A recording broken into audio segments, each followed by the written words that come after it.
Ladies and gentlemen, please take your seat. The show is about to begin. Presented by Front Yard Fantasy. I'm your host, Simon. Joined as always by my wildly handsome co-host, John Luke Garofalo.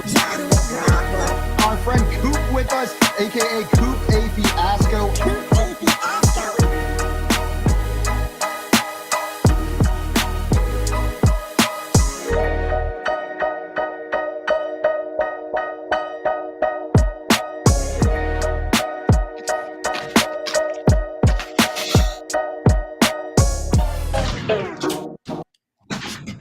What's up, everyone? Welcome into the Front Yard Fantasy Morning Show here on Better Sports Network. I'm your host, Simon, joined as always by my always present, never late co-host, Andrew Cooper. What's up, Coop?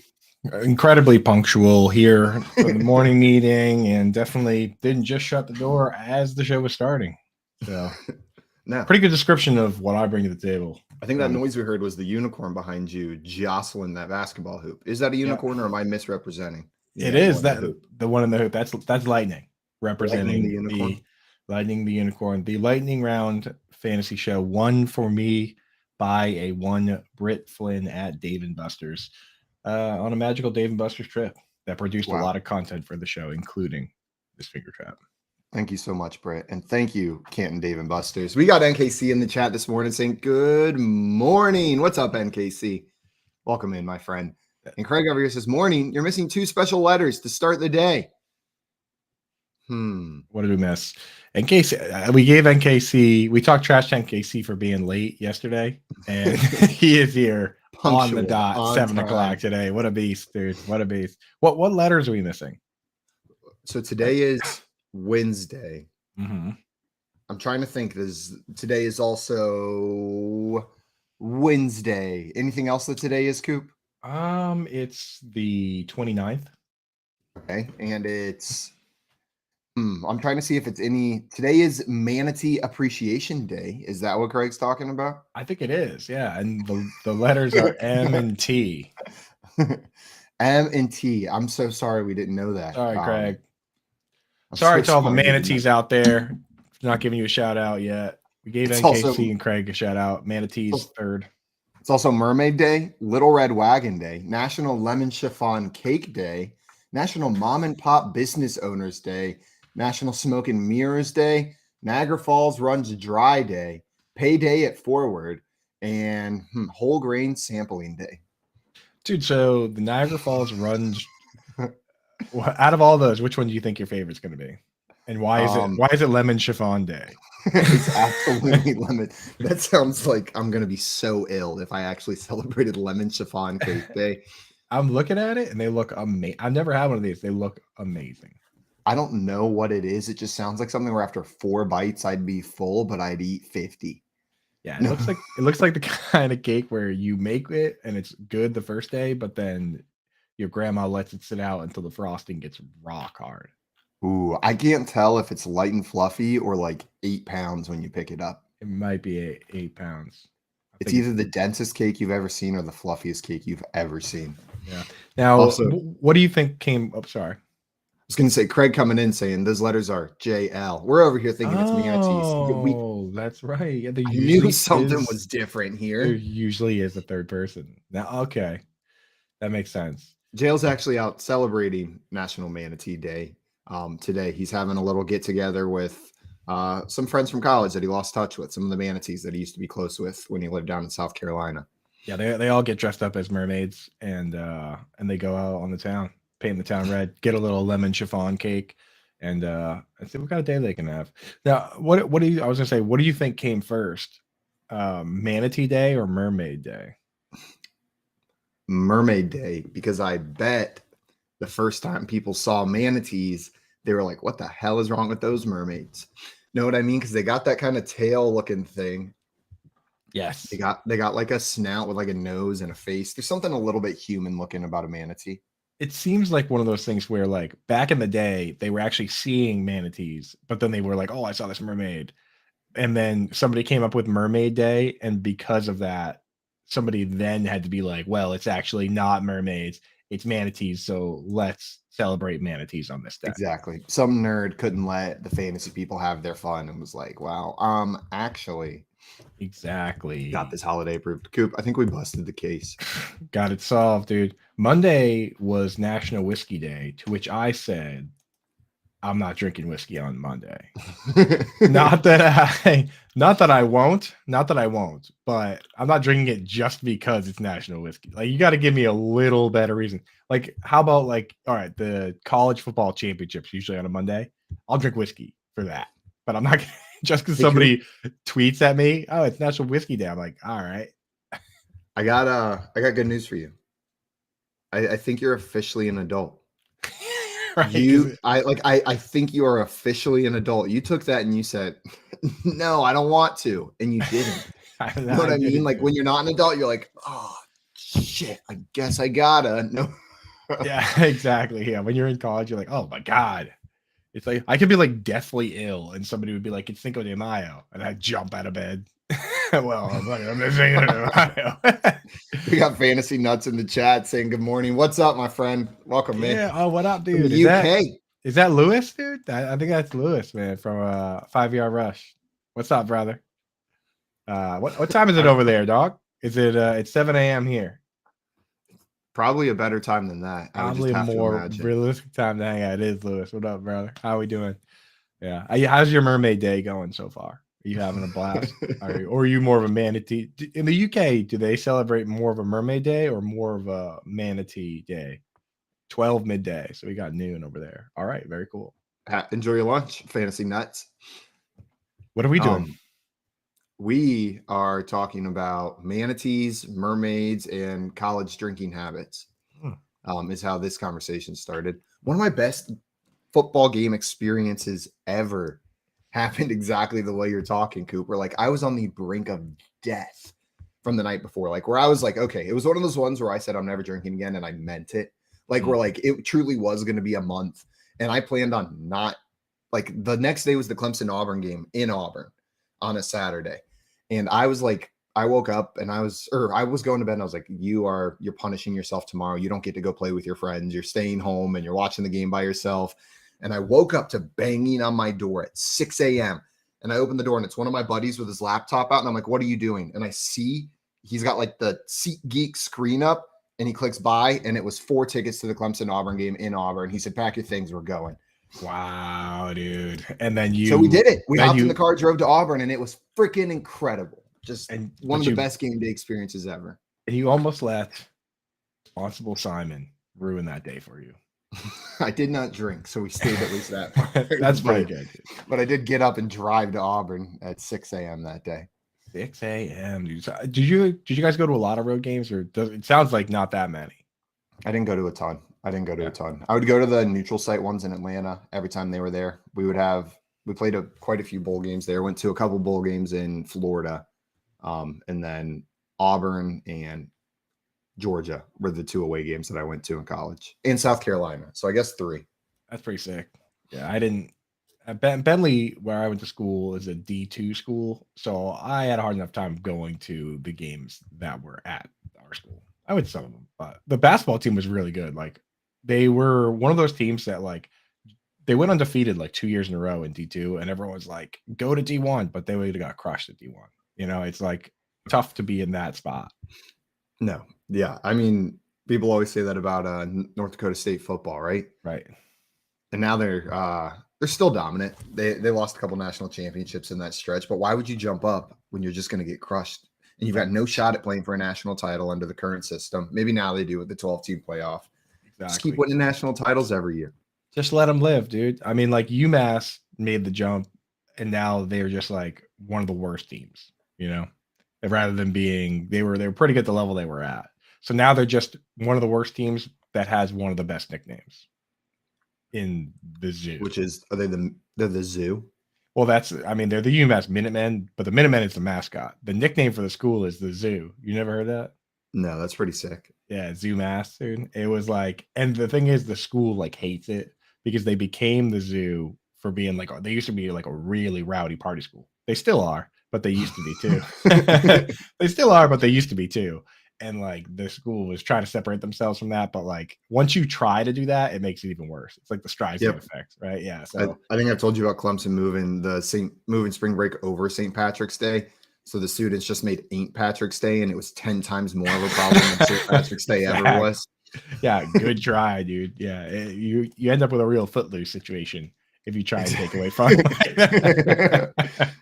So yeah, do not challenge a bunch of unsupervised 18 to 23-year-olds. You will lose a test of wills. Their brains aren't developed. You know what I mean? You're not going to win a contest like that against a giant group of underdeveloped brains. Right. They will drag you down to their level of stupidity and beat you with experience. And this comes from someone who was that person. Yeah. Oh yeah. Well, guys, it is that time of day. I hope you brought a snack, something to eat, maybe a little more than a snack, because it's a full-ass meal. It's bring your own breakfast. We got the news. We got the stories. You just got to BYOB. As always, I brought a nice spread, which not the reason I was late for the show, but it was part of the reason I was late for the show. I have bagel, pineapple, honeydew melon, orange juice, coffee. Boom. Load it up. You got anything to eat today? I have a big old glass of water and where did it go? Not to eat. Did mine? Okay, so I was about to reach out my secret snack that I was feeling of having a couple during the first break today. But the story I was about to tell has an unhappy ending that I was unaware of. My girlfriend told me that while I was gone, she had to find something in my office. And she went in and she goes, "Why'd you have a whole ass bag of Flamin' Hot Cheeto fries in your desk?" And I was like, "That's my office snack, like in case I get hungry." And she was like, "Weird." And I just checked. The Cheetos are gone. Oh no. Do we have Not a only did Cheeto? she find them, she ate them. Oh, she ate the Cheetos. A Cheeto thief on the loose, dude. What is the punishment for such foul behavior? Nothing. She's incredible. She's She's can eat my an Cheetos angel. if she wants.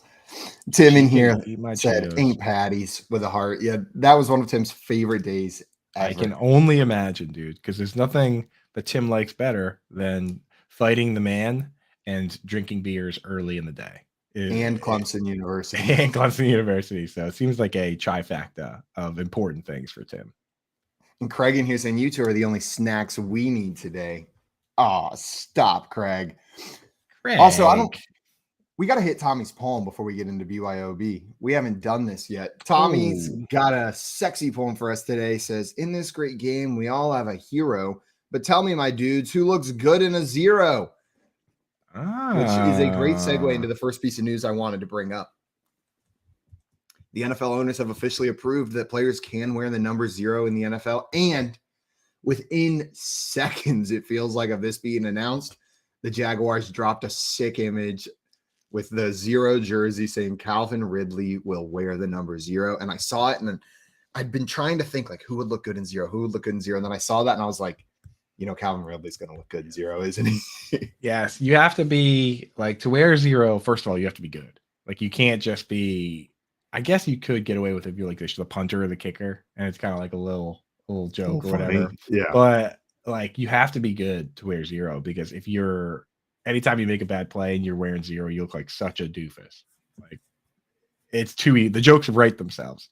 So I don't know, but there are some very cool 0s in history. The one I always think of is Gilbert Arenas. His nickname was actually Agent 0, and he was just he was a bad man, and he one of those guys that, all-star caliber player, maybe not the best in the league, but you could always trust him to hit the last shot, like Dame Lillard. So when you're Agent 0 and you're just knocking down game winners, there's nothing cooler than that. Nothing cooler than that.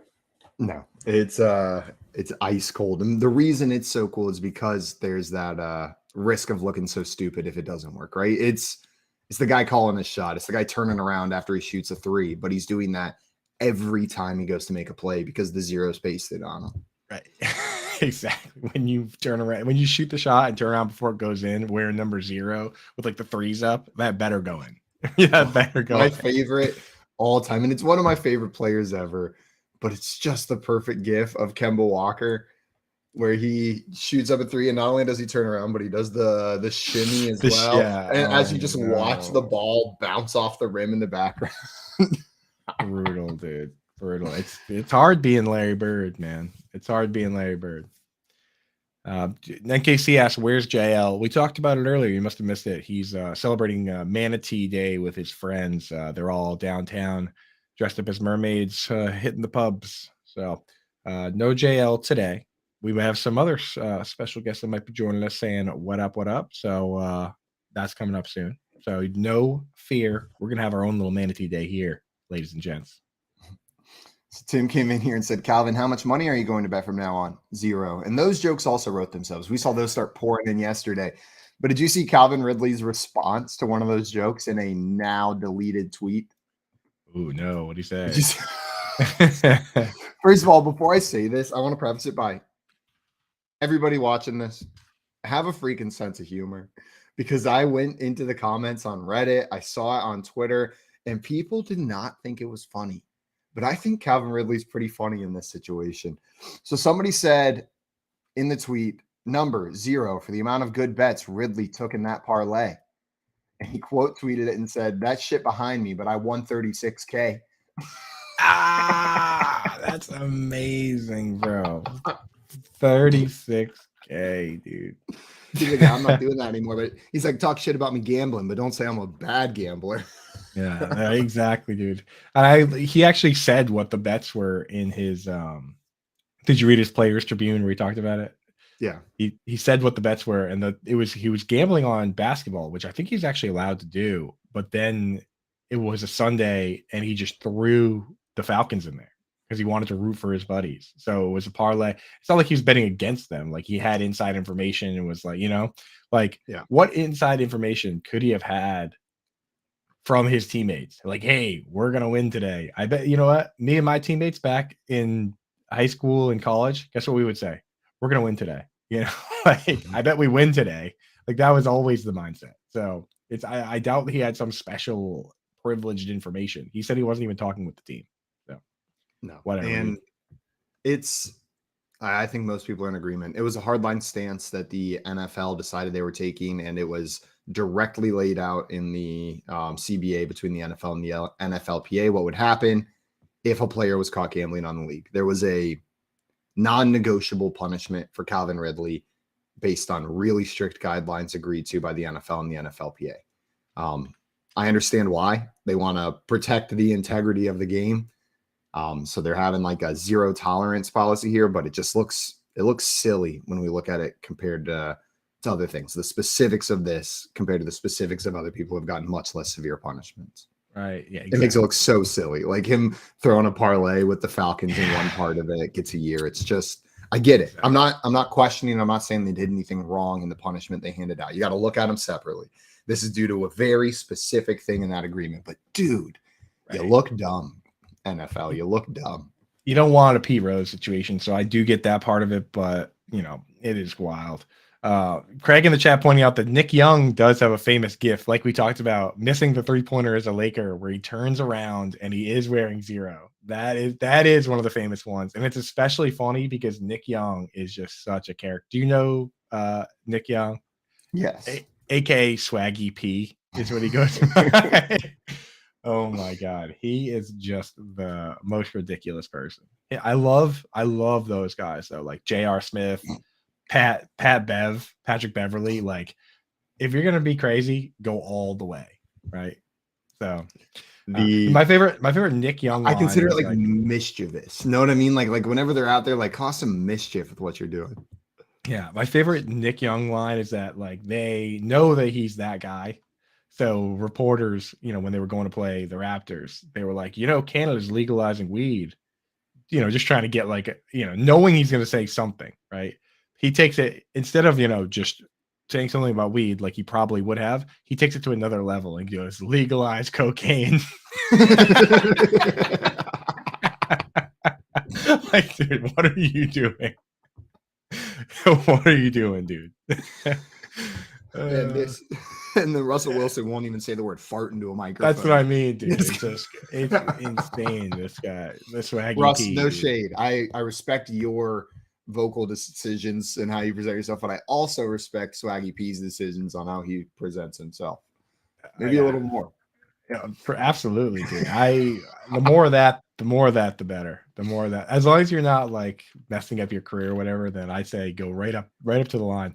Pat Bev recently, he had one this week where he was playing with LeBron, and this guy's been one of the most outspoken, like rude dudes in the league. He's playing with LeBron, gets traded away in his first game against LeBron. He gets in the paint, and LeBron is like only like half covering him, and he just jumps and does this like sky hook and hits it, right? Just like a little sky hook or whatever. Yeah.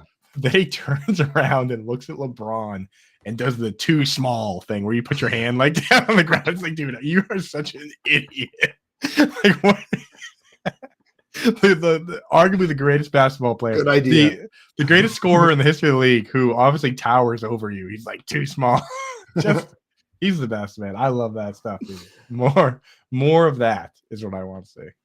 He didn't care that he was probably going to get absolutely posterized on the next play. That's what I'm saying. It's like, I'm living in this moment. That's for the next moment. Yeah, exactly. Pat Bev, he's just a treat, man. He really is. And that's why it's not quite the same, because I don't think he's as pleasant as these other guys. But I don't jump in on the hate on Eli Apple, because I love the trash he talks. I love the stuff he throws out there. And then I love that his response was like, I don't care if I back it up. I'm saying it anyways. Like, that's hilarious. Yeah. Well, Pat Bev can get against that. Pat Bev can also get a little toxic too. So I would put them in the same vein. But like, if you're going to be that person, be funny, right? And like, I know Eli Apple. You know what it is with him? Is his meme game on Twitter is he's got to step it up. Yeah. Well, he's got to step up the interviews. He's got to get that up to pace. He's got to get that part on too. Game. Yes, because the meme game is great. Yeah, but Pat Bev will go on like the pregame show. I think Pat Bev is going to end up a broadcast guy. That would be sweet. That would be sweet. That would be fun. Oh, absolutely. Speaking of fun, little bit of news here. Calais Campbell found a new home, the big boy in the middle. Falcons brought him in 1-year deal. So, you know, the NFC South teams, man, they're clearly looking around and realizing the bad man is gone, or the bad men are gone. Drew Brees gone, Tom Brady gone.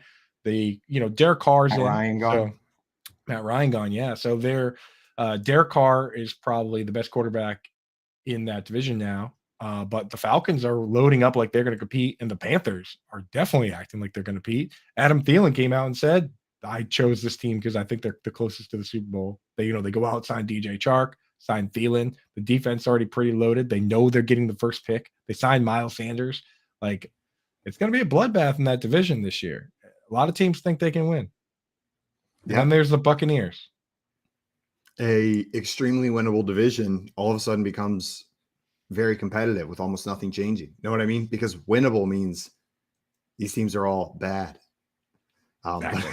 But if they're all competing against each other on that same level, watch them. Whoever wins this division's winning a playoff game next year, just to ruin it for everybody. Know what I mean? Like, whoever comes out of this division on top is going to go in and just sneak a win out of the first round of the playoffs. I just see it happening. I'll tell you what, dude.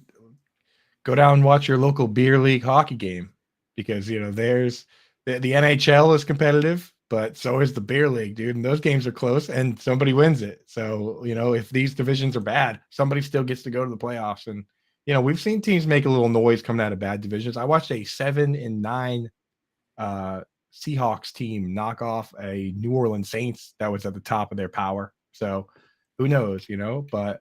I'm definitely, the Panthers one is the one that interests me the most, because like the confidence level is what's impressive to me, where they traded a boatload of stuff to get the first pick. They have their guy. So in their mind, they already have this quarterback, right? So when they're recruiting these players, that's part of the recruiting pitch. It's got to be like at this stage of the game, when you sign Adam Thielen's going to be asking who the quarterback is. I imagine they already know. And Thielen is confident enough in what he's hearing to come out and say, I talked to the Cowboys and I talked to the Broncos. He said like a whole list of teams and was like, I think this team has the best chance of winning. So whatever they're selling over there, people are buying it. DJ Chark's buying it. All these guys are buying it. So kind of makes me want to buy a little bit. wonder what their odds are, what their Super Bowl odds are. What can you get on them winning the big game? Maybe he just likes Charlotte. Maybe he went to Denver and he went to Dallas and then he showed up in Charlotte and he was like, all right, this is the one. You can get him at plus 7,000. Okay. You know what? So, That's not as high as I thought it was. Who's down there at the bottom? Is it still the Cardinals? they're in the middle. Actually, right now, it's a tie. The Texans and Cardinals both. You can get both the Texans and Cardinals. You get at plus 20,000, and nobody else is close. And the Cardinals have made it pretty clear that they're going to do a bridge year. The interesting thing, though, is the Texans have the second overall pick, but that team apparently clearly just not as complete as what the Panthers are putting together, because the one team's going to get, in our minds it's CJ Stroud and Bryce Young, but Vegas, I think their minds are working a little differently on that. The other bottom five are the Colts are plus 12,500. So that's a big difference between 20,000 and 12,500, almost $10,000 difference. So the Titans, fourth from the bottom, plus 9,000. And then the Buccaneers, I'm seeing plus 8,000, which that all makes sense. But I can't believe Baker Mayfield didn't bump him up a little bit higher. I know. And they actually probably moved down once it was confirmed. You're forgetting the other quarterback on that roster is Kyle Trask. Whoa, hey now, dude. Never know. Pride of Florida. Big strong arm quarterback.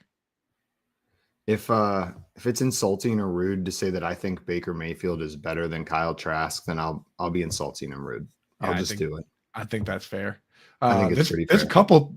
They're not the only team in that situation, though. Like, I look at the Commanders, and I'm not quite sure that Sam Howell is better than Jacoby Brissett. They keep pushing stuff out about this dude, though, and I'm trying to at first I was like, is this just them trying to inspire confidence in their young quarterback? Because we talked yesterday about how we think Shanahan's probably lighting an ass under Trey Lance, or lighting light that ass. Light that ass up. Lighting that ass. No, he is lighting a fire under Trey Lance's ass with the comments he's saying about Brock Purdy. It felt a little bit like this was a similar strategy, just the different direction with Sam Howell. Like, really hype him up, give him the confidence that he's the starter. But now, the number of comments, the number of times they come out really seems like I might start believing that they believe in this dude. Yeah. Yeah, really. I mean, we've heard this before. The prime example is that nobody really saw Patrick Mahomes play, right? It was Alex Smith.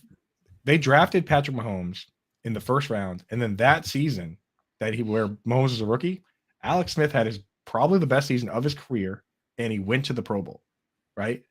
And then the next offseason, the team won over that span, the team was going winning 14, 12 games minimum. So good seasons. And then that offseason, you heard these rumblings of this kid is good. During the season, you actually heard a little bit they really like this kid, right? You start hearing that. And then you start hearing, oh, this kid's really good. And you start hearing Alex Smith might be traded. Then when he does get traded, it's oh, here we go. And then the dude comes out and throws 50 touchdown passes, which is hard to expect. But, can you imagine being Alex Smith at practice and you step off the field and the rookie comes on and just being on the sideline watching Patrick Mahomes do Patrick Mahomes thing? The rest of the world has no idea that you're about to lose your job, but he's standing there looking at it. There's no way he didn't know, right? He's watching Patrick Mahomes in practice and he's like, ah, shit. Imagine he's and Mahomes being a rookie, doesn't even realize what he's doing, right? He just comes to Alex Smith. He's Alex Smith's what you think? And Mahomes is oh, it's pretty good, but I would have done it like this. And he just does a no-look sidearm, laser beam pass. And Alex Smith is I don't know about that. I don't know about done that. Right? It reminds me of who said that? Kerryon Johnson said that. They were with DeAndre Swift coming in, he's I'm gonna, before he showed up, they had quotes from Kerryon Johnson that were I'm gonna help him, he's gonna help me, we're gonna learn from each other. And then legit 2 months later, they asked him about the same thing that he said, and he was he's my knees can't do what that guy does. There's nothing I can learn from that guy. I learned from that dude, So sometimes that's just the way it is. You know what I mean? Yeah. Like If you but, watch someone too much better than you at anything, it's like right. it's not helpful at all. It's why sometimes the greatest players don't become good coaches because their entire life they've just been able to do stuff that most players can't. So how the hell are they going to teach someone to do it? One spot where everyone has that moment at some point. Where? Super Smash Brothers. Yes. Everyone thinks they're good at Super Smash Brothers until they play somebody who's good at Super Smash Brothers. And then eventually, somewhere along the line, you play somebody who's great. And that's when you fold the controller up, you wrap up the coil, and you put that way in the back of the closet. And you just say, I'm done. See, I always say depending on the crowd, the adjective I use to describe myself in Super Smash Bros. Is very different. A very normal crowd, I'll say, I'm good at Super Smash Bros. You know what I mean? Because if you put me in a room with a bunch of average video game players, like people who play video games but don't specialize in Super Smash Bros., I'll compete. I'll win every third game. Know what I mean? Like I'm decent. But then I remember in college, one of my buddy's friends came over and he played competitive Smash, and it was not that scene. It's not the same game. It's a different game entirely that they're playing out there. It's not fun to be the other guy. It is insane. You know what I mean? Like the level that they play at. Like I played one kid, like actually these two kids that both like played it like on that level. And they had like jackets, dude. Like, you know what I mean? And I was like, okay, here we go, dude. About to get my Smash on. Dude, these it's like once they realize that you're not playing on their level, they play a totally different game where they just try and make you look silly. But if you haven't, have you ever seen the Smash Brothers documentary that came out? I think probably a decade ago by now. No, I have not.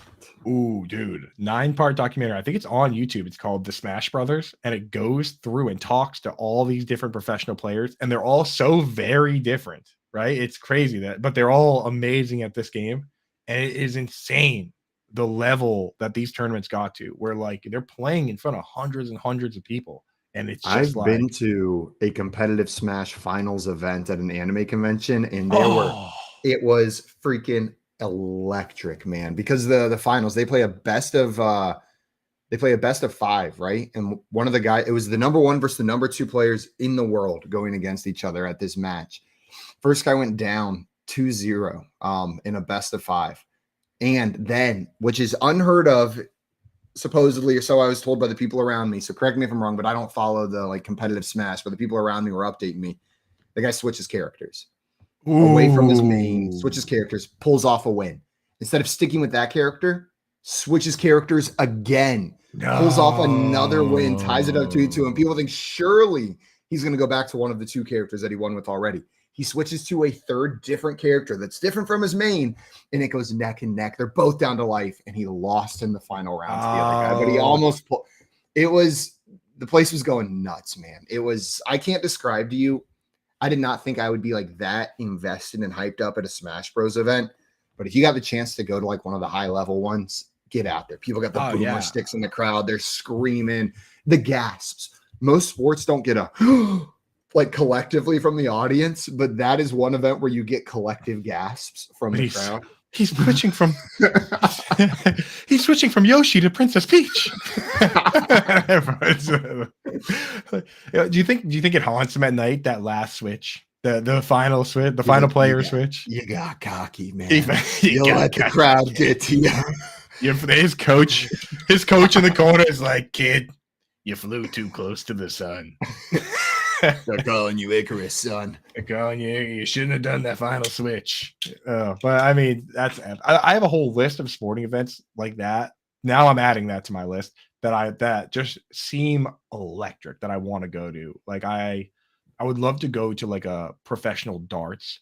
I've heard that the darts, like people just get hammered, and like when you hit like the not even bullseyes, because I know they're trying to do other stuff, but when people do like a perfect throw, everyone's like, like beers everywhere. It seems like and the dart athletes, they're they hit the throw and they turn around to the crowd and they're like, yeah, like pumping everybody. It seems like it's incredible. I'm now adding that to my list. I Add didn't it to even the know that was list. a thing I could go to.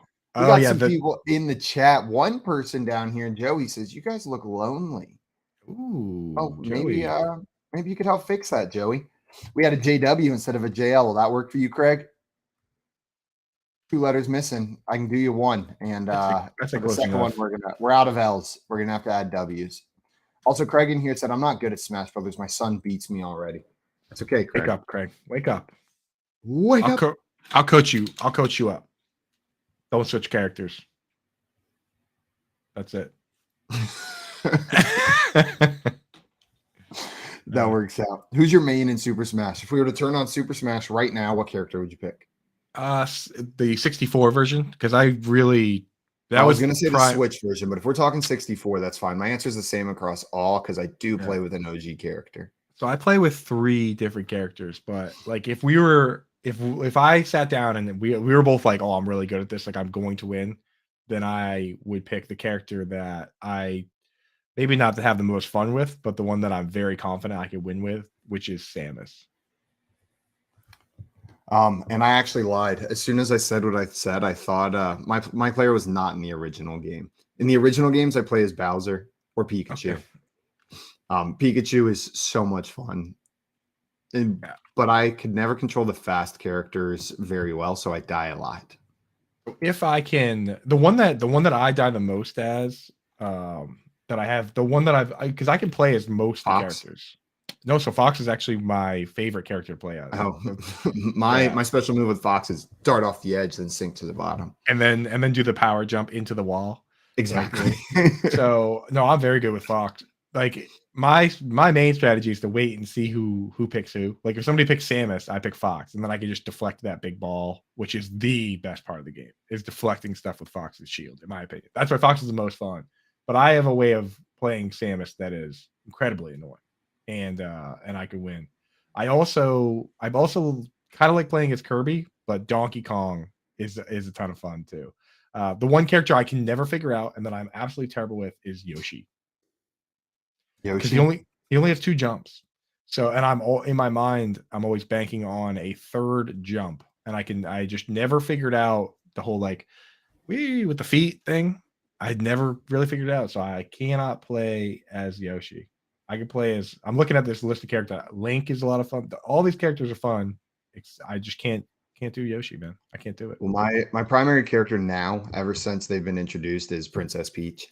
I do play as Peach almost every time. She's got a freaking golf club, man. It's so much fun. Dude, you know what's funny? In my mind, Peach was in the original one. But now I'm looking at the characters. That's why I said that out loud. And then like I had a moment of like, I actually don't think she was. And I Googled it. Yeah, she's not. She wasn't, dude. She wasn't. Also, Joey said, do you think we get some Smash Bros in the new Super Mario movie? I know we're getting some kart. I bet we get a little bit in there. The only problem with that is with Super Smash Bros, they've got a lot of non-Nintendo properties in there. Like they've got Capcom properties and other stuff that are characters. So I'm not sure. But you're right. Star Fox is Capcom. Yes, I'm not sure who's who, but I know they've got non-Nintendo characters in there. Sonic, clearly. Sega, right? You know how easy it would be to do a Smash Bros thing is you just have. I was thinking like once you said that, my first thought was all you have to do is you have like a fight scene or whatever, and they end up fighting on top of like Fox's ship, or pick one of the classic levels that everyone knows. Right, like some iteration of Fox's ship is in virtually every game, right? Like it's called like Corneria or something like that. Yeah. So just I don't think it's pronounced Corneria though, and I think that's actually Link's castle you're thinking of, maybe. No, it's Star Fox, and it's spelled Corneria, very much so. But I don't think that's how it's said. Corneria sounds a little. Yes. That is right. My bad on that. Yeah. So. I mean, that's all you have to do. That's all you have to do is maybe throw the hammer in there. The golden hammer in the new games. That one's even, that one will really mess you up. Yeah. Sometimes you got to take those out. Sometimes you do got to take those out. Well, Coop, one piece of news I want to bring up that I know some people, probably about 50% of people are going to be upset about. The NFL has confirmed that they are moving forward with only one NFL Red Zone channel with Scott Hansen hosting. DirecTV's deal no longer exists. It has come to an end. That's right. So it's the Scott Hansen show and the Scott Hansen show only on Sundays now. Yeah, I mean, the thing is, I know a few people. I mean, like, there's probably a lot of people. I think he did mostly international people are used to him being the guy, right? Because I think that Andrew Siciliano. Siciliano, sorry, yes, Siciliano. If you had DirecTV, it was the sports package. It was included with your DirecTV as well. Yeah, I know for a fact. I actually already talked to my buddy Joey Cardilano. Used to write for Pro Football Focus. He still dabbles, does some stuff for us actually because he's a buddy of mine. I'm like, write some rookie stuff. Come on, you got to keep the dream alive. But he really likes Siciliano's better, and his opinion is that if you are a diehard football fan, Siciliano not only doesn't water it down as much, but he's also willing to like take jabs and like kind of make jokes. So like Siciliano is like watching a game with somebody who is like he doesn't treat the audience like they need their hand held. Is basically the way it was explained to me, that he just is like, you know, ruthless about what's going on. Here's the play. He'll make fun of the players. You know, if something stupid happens, he's on top of it. Whereas Hansen is more like he's just an angel. You know what I mean? He's just like the big smile on his face every time, and it's just a different brand. So I like him. I've seen both. I like both, but if it's gonna be just one, give me Hansen. I'm hearing from you. I've never watched Siciliano, but I'm hearing from you that Siciliano is more like Spike TV and Hansen's more like ABC Family. Exactly. That's exactly it. He's just a little more. Don't get me wrong. More There's rough some great on shows on ABC Family. Right. Of course. Yeah. No, there are. And the thing is, the average audience and me personally, sometimes I just want to hear. Sometimes I want all positivity, right? Like I want all I won't even look at who I'm playing in fantasy, so I can just root for every touchdown and do high fives. And that's kind of Hansen. He's like, high fives, let's have fun. Whereas, some people like a little more trash talking, all that. That's what you're getting on the other one. But I don't know. Maybe he'll. I'm sure. I mean, he's a great character and a great analyst. So I'm sure he'll land with a good gig somewhere. Absolutely. Also, Joey Newsom, good morning, Gator. And we're going to say good morning to Gator. What's up, Gator J? Welcome in, my friend. Gator J, what up, dog? Gator J, welcome in. Do you think you could do 7 hours commercial-free, non-interrupted, solo football coverage? Dude, maybe if I had an entire season where no one was watching to practice, but probably not. It's so long, and like you got to time the pee breaks. And if anyone's actually seen the way he does it, it is insanity. Like he really does. He goes over behind the desk with a green screen behind him and he talks for a couple minutes. And then when it starts, he walks over and there's a wall of TVs with all the games on. And he's got his producer sitting there. There's like he just like stands behind a fold up table. There's producers all around him. And he just goes, points at stuff, like pull this up, pull that up. He is an animal. He's got spider eyes or something. I don't know how he does what he does. I mean, of course there's people that are like kind of feeding him lines and doing stuff like that, but he literally does stand there and just watch every game and just bring you the best of the best. It would be impossible without people there helping him. And it is still something that probably very few people in the world can do, even with a full team there helping them. Right. I mean, to the point that there is one other person who does it at a super high level.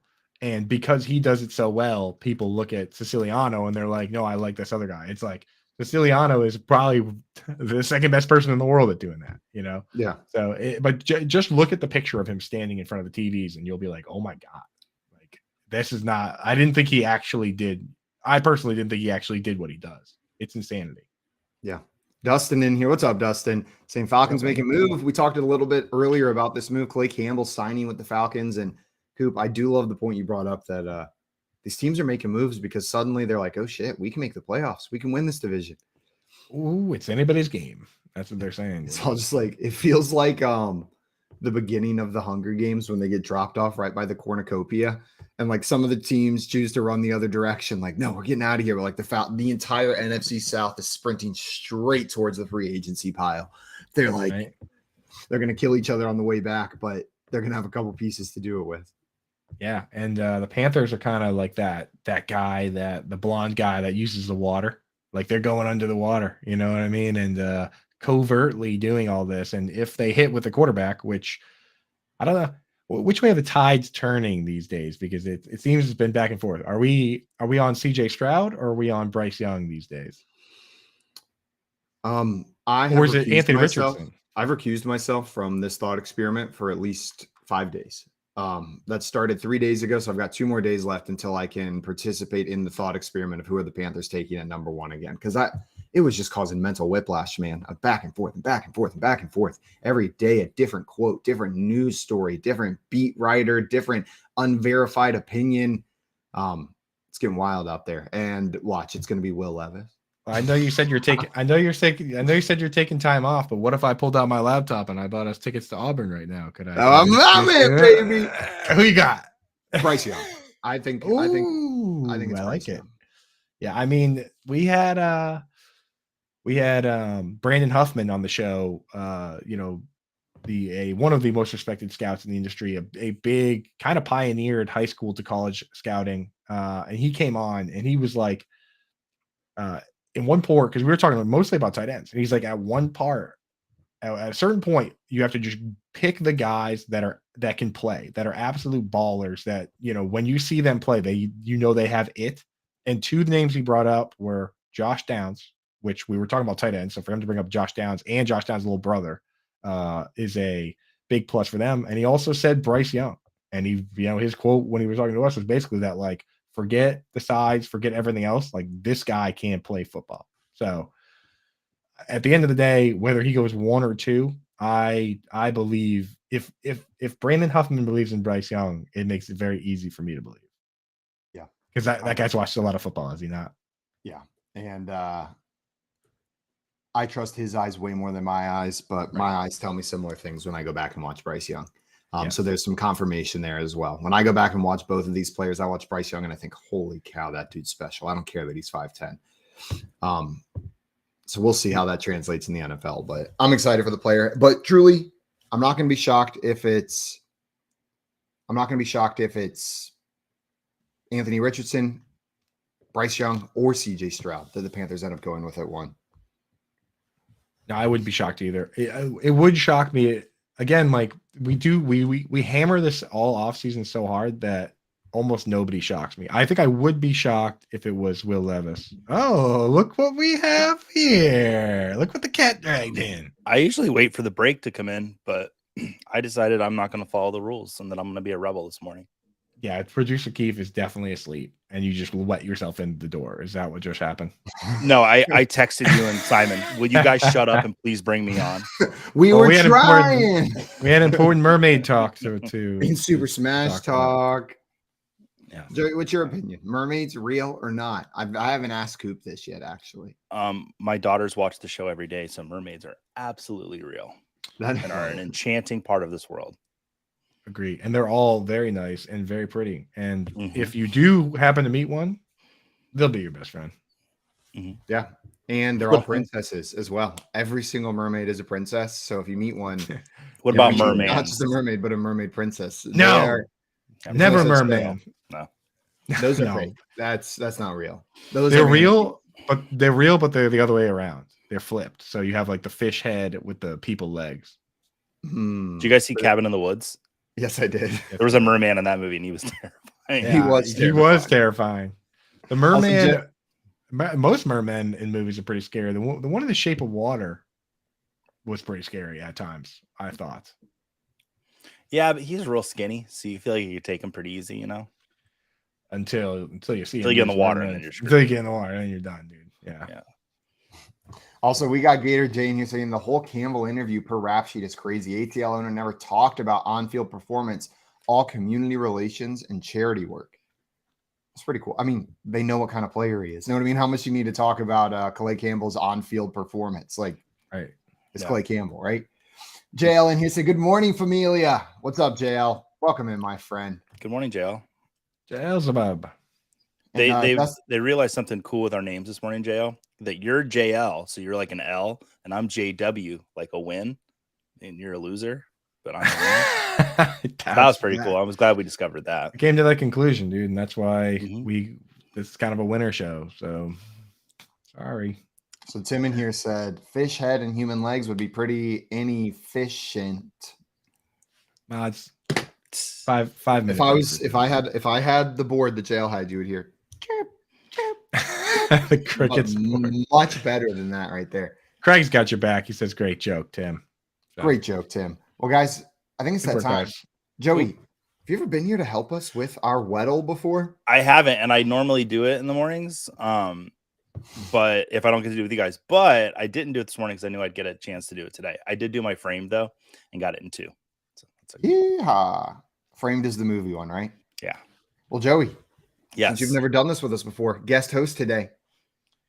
You give us that first player. It can be anyone you want that's a fantasy player.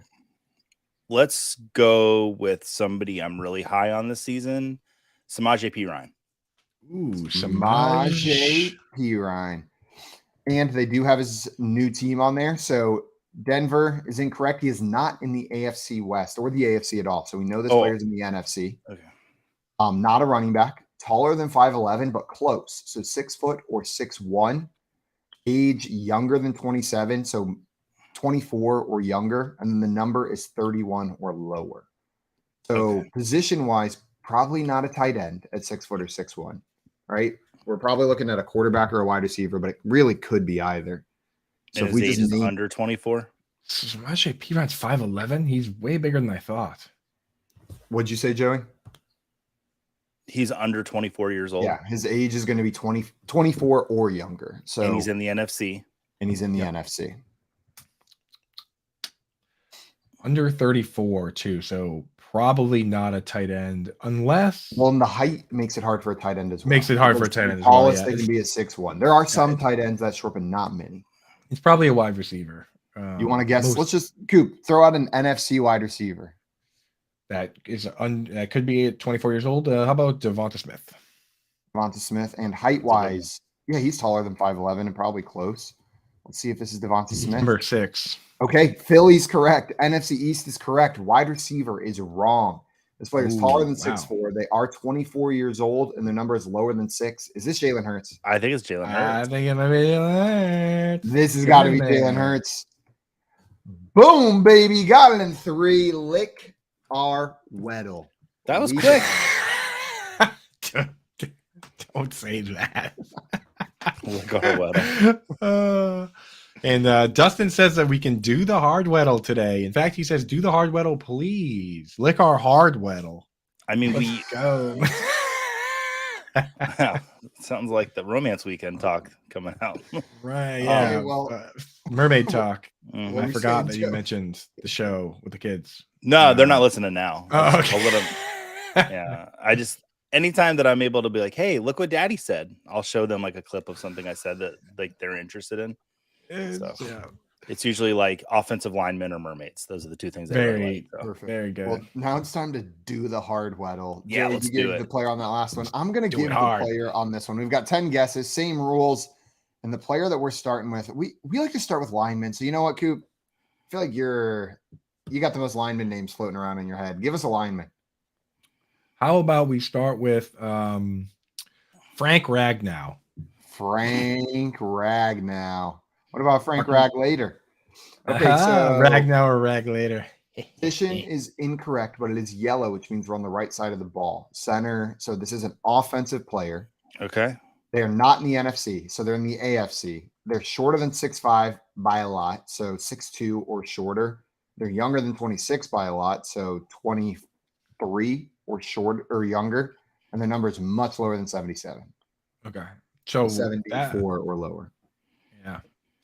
Interessante. All right. So maybe not an offensive lineman. If Probably Dustin not. wants, he goes, "I'll never tell you to do hard Weddle if it's lineman." We should do some linemen once, Dustin. If it maybe popular linemen, we should just do them. We can So figure it these is out. offensive player Yeah, an offensive Offensive player. player. That's a young offensive player, in 24 the or younger. AFC. In the AFC, yeah. So who's a young offensive guy in the AFC? Rashad Bateman. Get him in. He 24? Yeah, he's I guess definitely we don't know the exact age.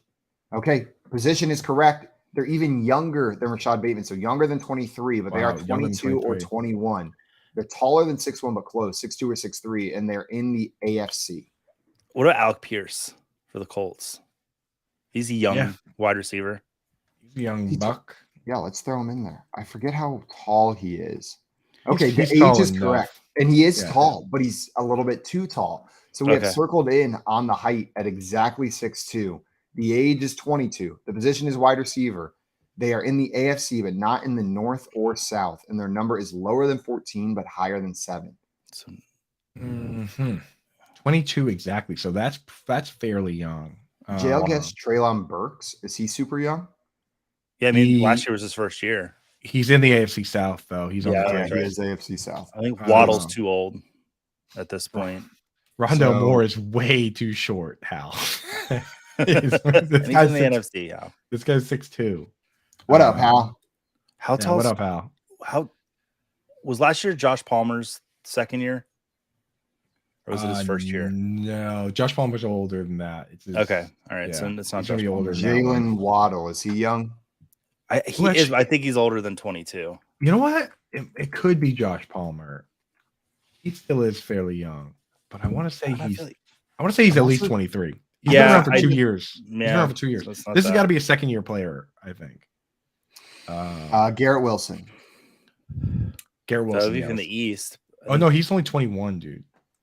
Maybe he turned 22. So- Birthdays happen. Oh no, he got traded. Birthday happened. Can we What do about that Look one? up the age. Garrett Wilson birthday happened? I was typing it in. I thought we were going with that one. Oh, there we go. I thought we hadn't decided. Garrett Wilson. Birthday happened, but he's still wrong. Birthday Damn did it. happen. But that AFC means you were East is at least correct, right. though. You were right Okay. that you're right that his birthday happened, which is, that's a little moral victory for us. Wait a Yeah. minute. I think we got a clue into Dustin saying you guys have to do the hard Weddle today. And it is in the Dustin's a AFC big East. Bills fan. Is it Yeah, a he- Bills player because he wants a Bills player's name said on air today? He often does that, but he knows that. I mean, like, Mm. there's a lot of AFC fans. Are we floating sure around Waddle's here. older than 23? Because it is AFC East and most of the other stuff checks out. Waddle's What's his 24. number? He's 24 years old. 12. I just wrote an article on Waddle. Wah. Okay, so Tyquan Thornton. okay. That Okay. would check out with being told we had to do this as well because you're a Patriots fan. It is Tyquan Thornton. Yay, we did They it. did it. Whoa. Lick our hard Weddle. Oh, we don't have the music playing thing because Jalen's not here. Oh, So- I'm not even gonna do that. That didn't go well.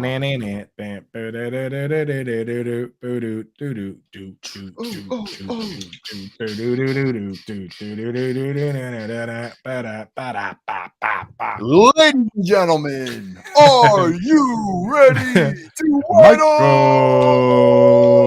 Michael Jordan. My girlfriend's left for work and is not sleeping on the other side of this wall right now. I'm unsure of her morning schedule. How are you doing? It's Screaming? starting early today. There we go. Well, guys, coming up, we got some more games coming your way. Ooh. We are going to do a best candy draft. We're going to answer some questions from Reddit, and we're going to play some Texas ranges as well. And then our buddy Alex, the trade daddy himself, is joining us to talk some trade values towards the end of the show. You're watching the Front Yard Fantasy Morning Show here on Better Sports Network.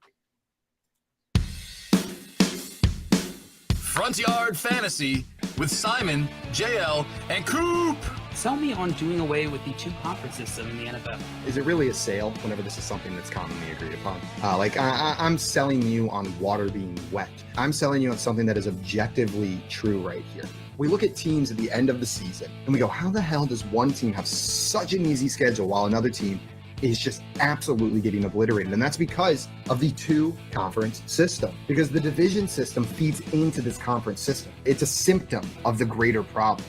Like these divisional matchups, you're telling me it's fair that the Buccaneers are in the playoffs after playing the Panthers twice, the Falcons twice, and the Saints twice this year? That is unbelievable. There are multiple more deserving teams every single year that because of this system where we silo them into random groups, it determines the order. And yes, originally this was geography based, right? We had these divisions, they were geography. It's 2023, my dudes. Geography doesn't matter whenever it comes to the size of the United States. These teams can travel anywhere. They don't need to geographically locate them in divisions or conferences to make the games make more sense. If USC can be in the Big Ten, why the hell can't Miami play San Francisco every year? It can happen. They've got more money than these colleges and they're not taking classes. All it does is create an ecosystem where less talented teams can get rewarded for playing in weaker divisions and more talented teams are punished for continuing to improve.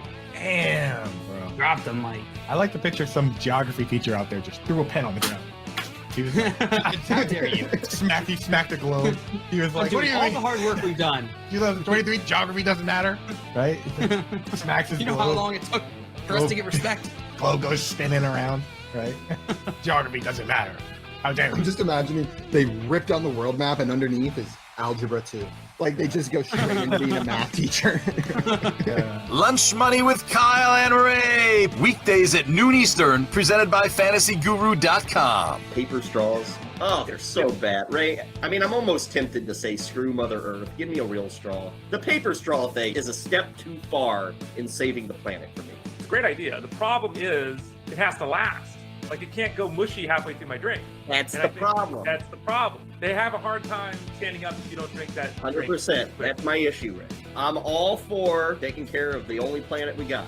But Ray, some people like to drive a lot. I don't. I don't get on them for they have to drive 20 minutes to work every day. Can I just get a plastic straw? Like, I think, Ray, we should be able to pay for a card that says, I don't drive every day, so they said I could have this kind of environmental impact by getting a plastic straw. I am in favor, Ray, of government-issued plastic straws if I have the proof that I'm worthy of such a thing.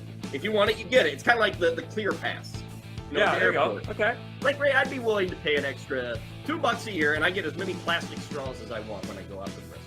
And the $2 goes toward cleaning the oceans or something. Yeah. Yeah, okay. That's not a terrible idea. Not terrible. Call, chat, enter contests in real time. It's Sports Talk 3.0 with Better Sports Network.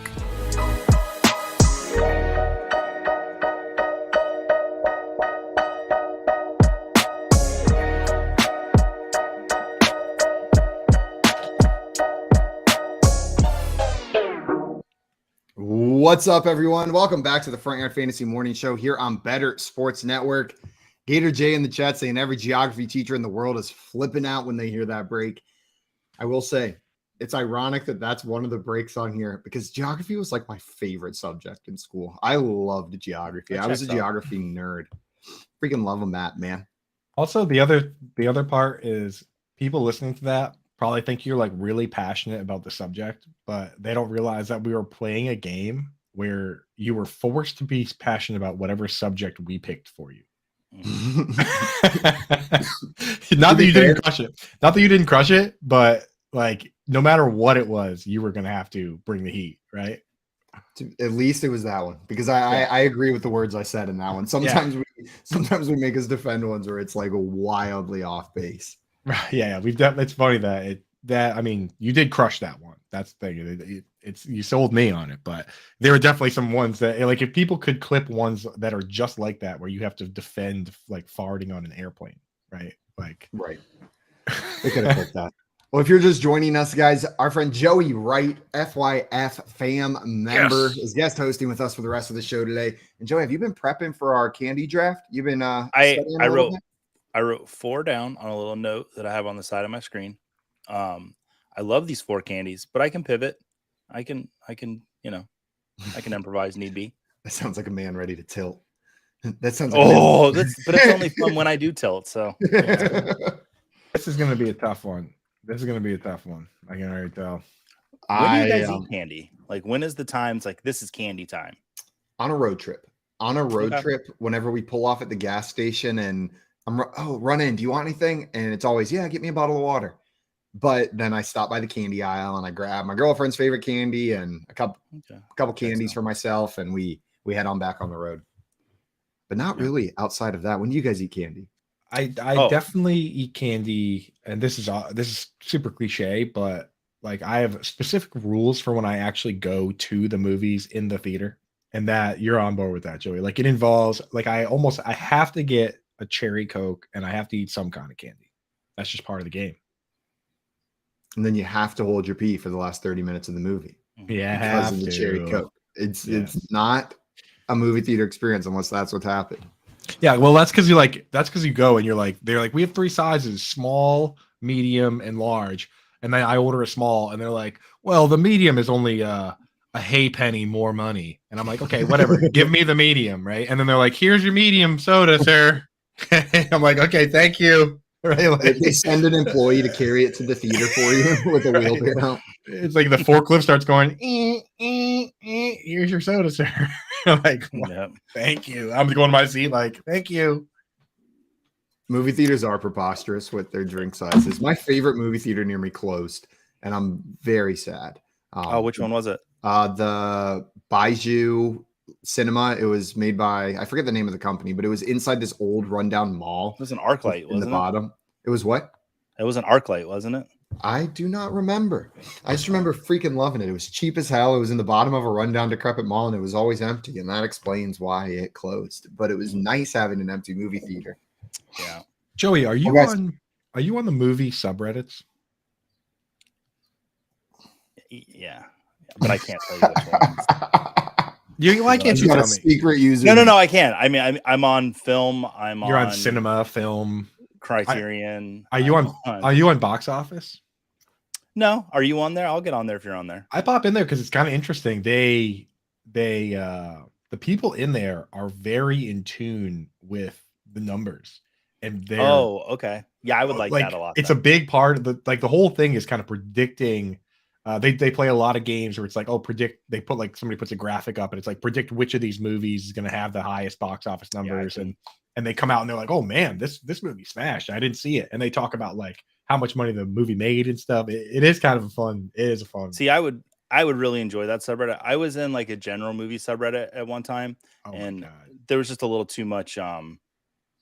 MCU. You know, I'm not gonna say MCU, but just a little too much of the stuff that I don't really necessarily go to the movies to see. So the it wasn't movies, just MCU. Jay but trying to incite a reaction out of Joey in the chat, but he's not going to get them.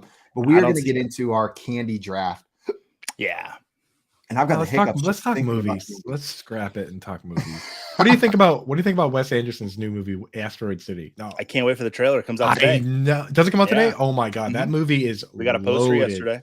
Simon, can we just go through? Can we just go through this poster real quick? Just the people on it.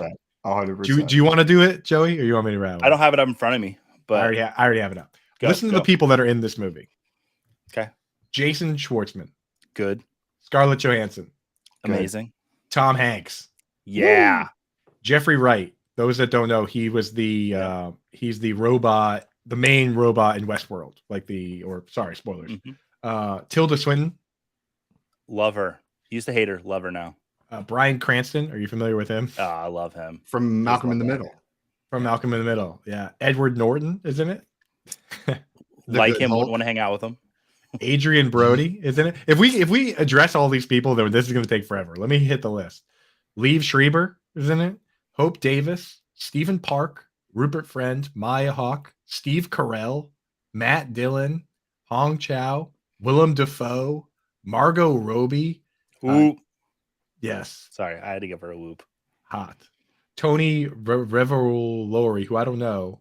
Jake Ryan, and of course, last but not least, Jeff Goldblum. Just throw that in there at the end. Yeah. So virtually everyone's in this movie. We'll see. Now, is Asteroid City the animated one, or is this the live action one? Because he has 2 movies coming out next year. So based on this poster that I'm looking at, I have no idea. I believe Asteroid City is the live action one because he's got another Roald Dahl adaptation coming out next year. Well, that's like a collection of short stories. I heard he was doing those. Yeah, it's gonna be good. It's gonna be good. Those books from my childhood and Wes Anderson movies are some of my favorite movies, so I cannot wait to watch some of those coming out. All right, we need to stop talking about Wes Anderson so we can get to this draft because I will talk. I love Wes Anderson. All right, let's move on, guys.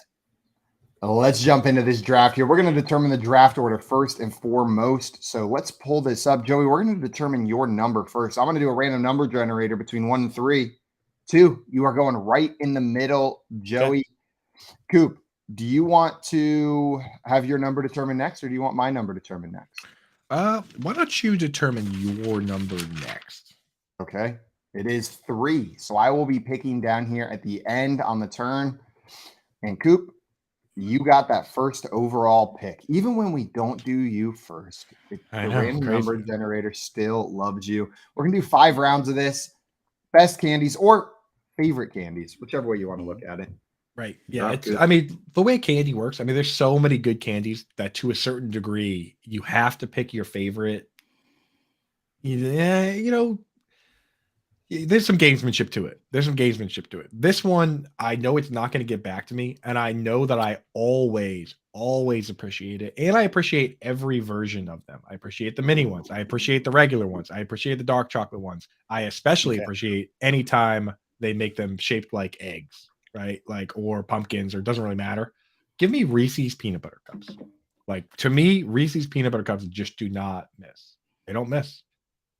I think it's a valid first pick, and I think you're going to divide the community. There's some people who love Reese's, and then there's the Scott Fishes and the Joey Wrights of the world who hate Reese's. Yeah, I think that's fair.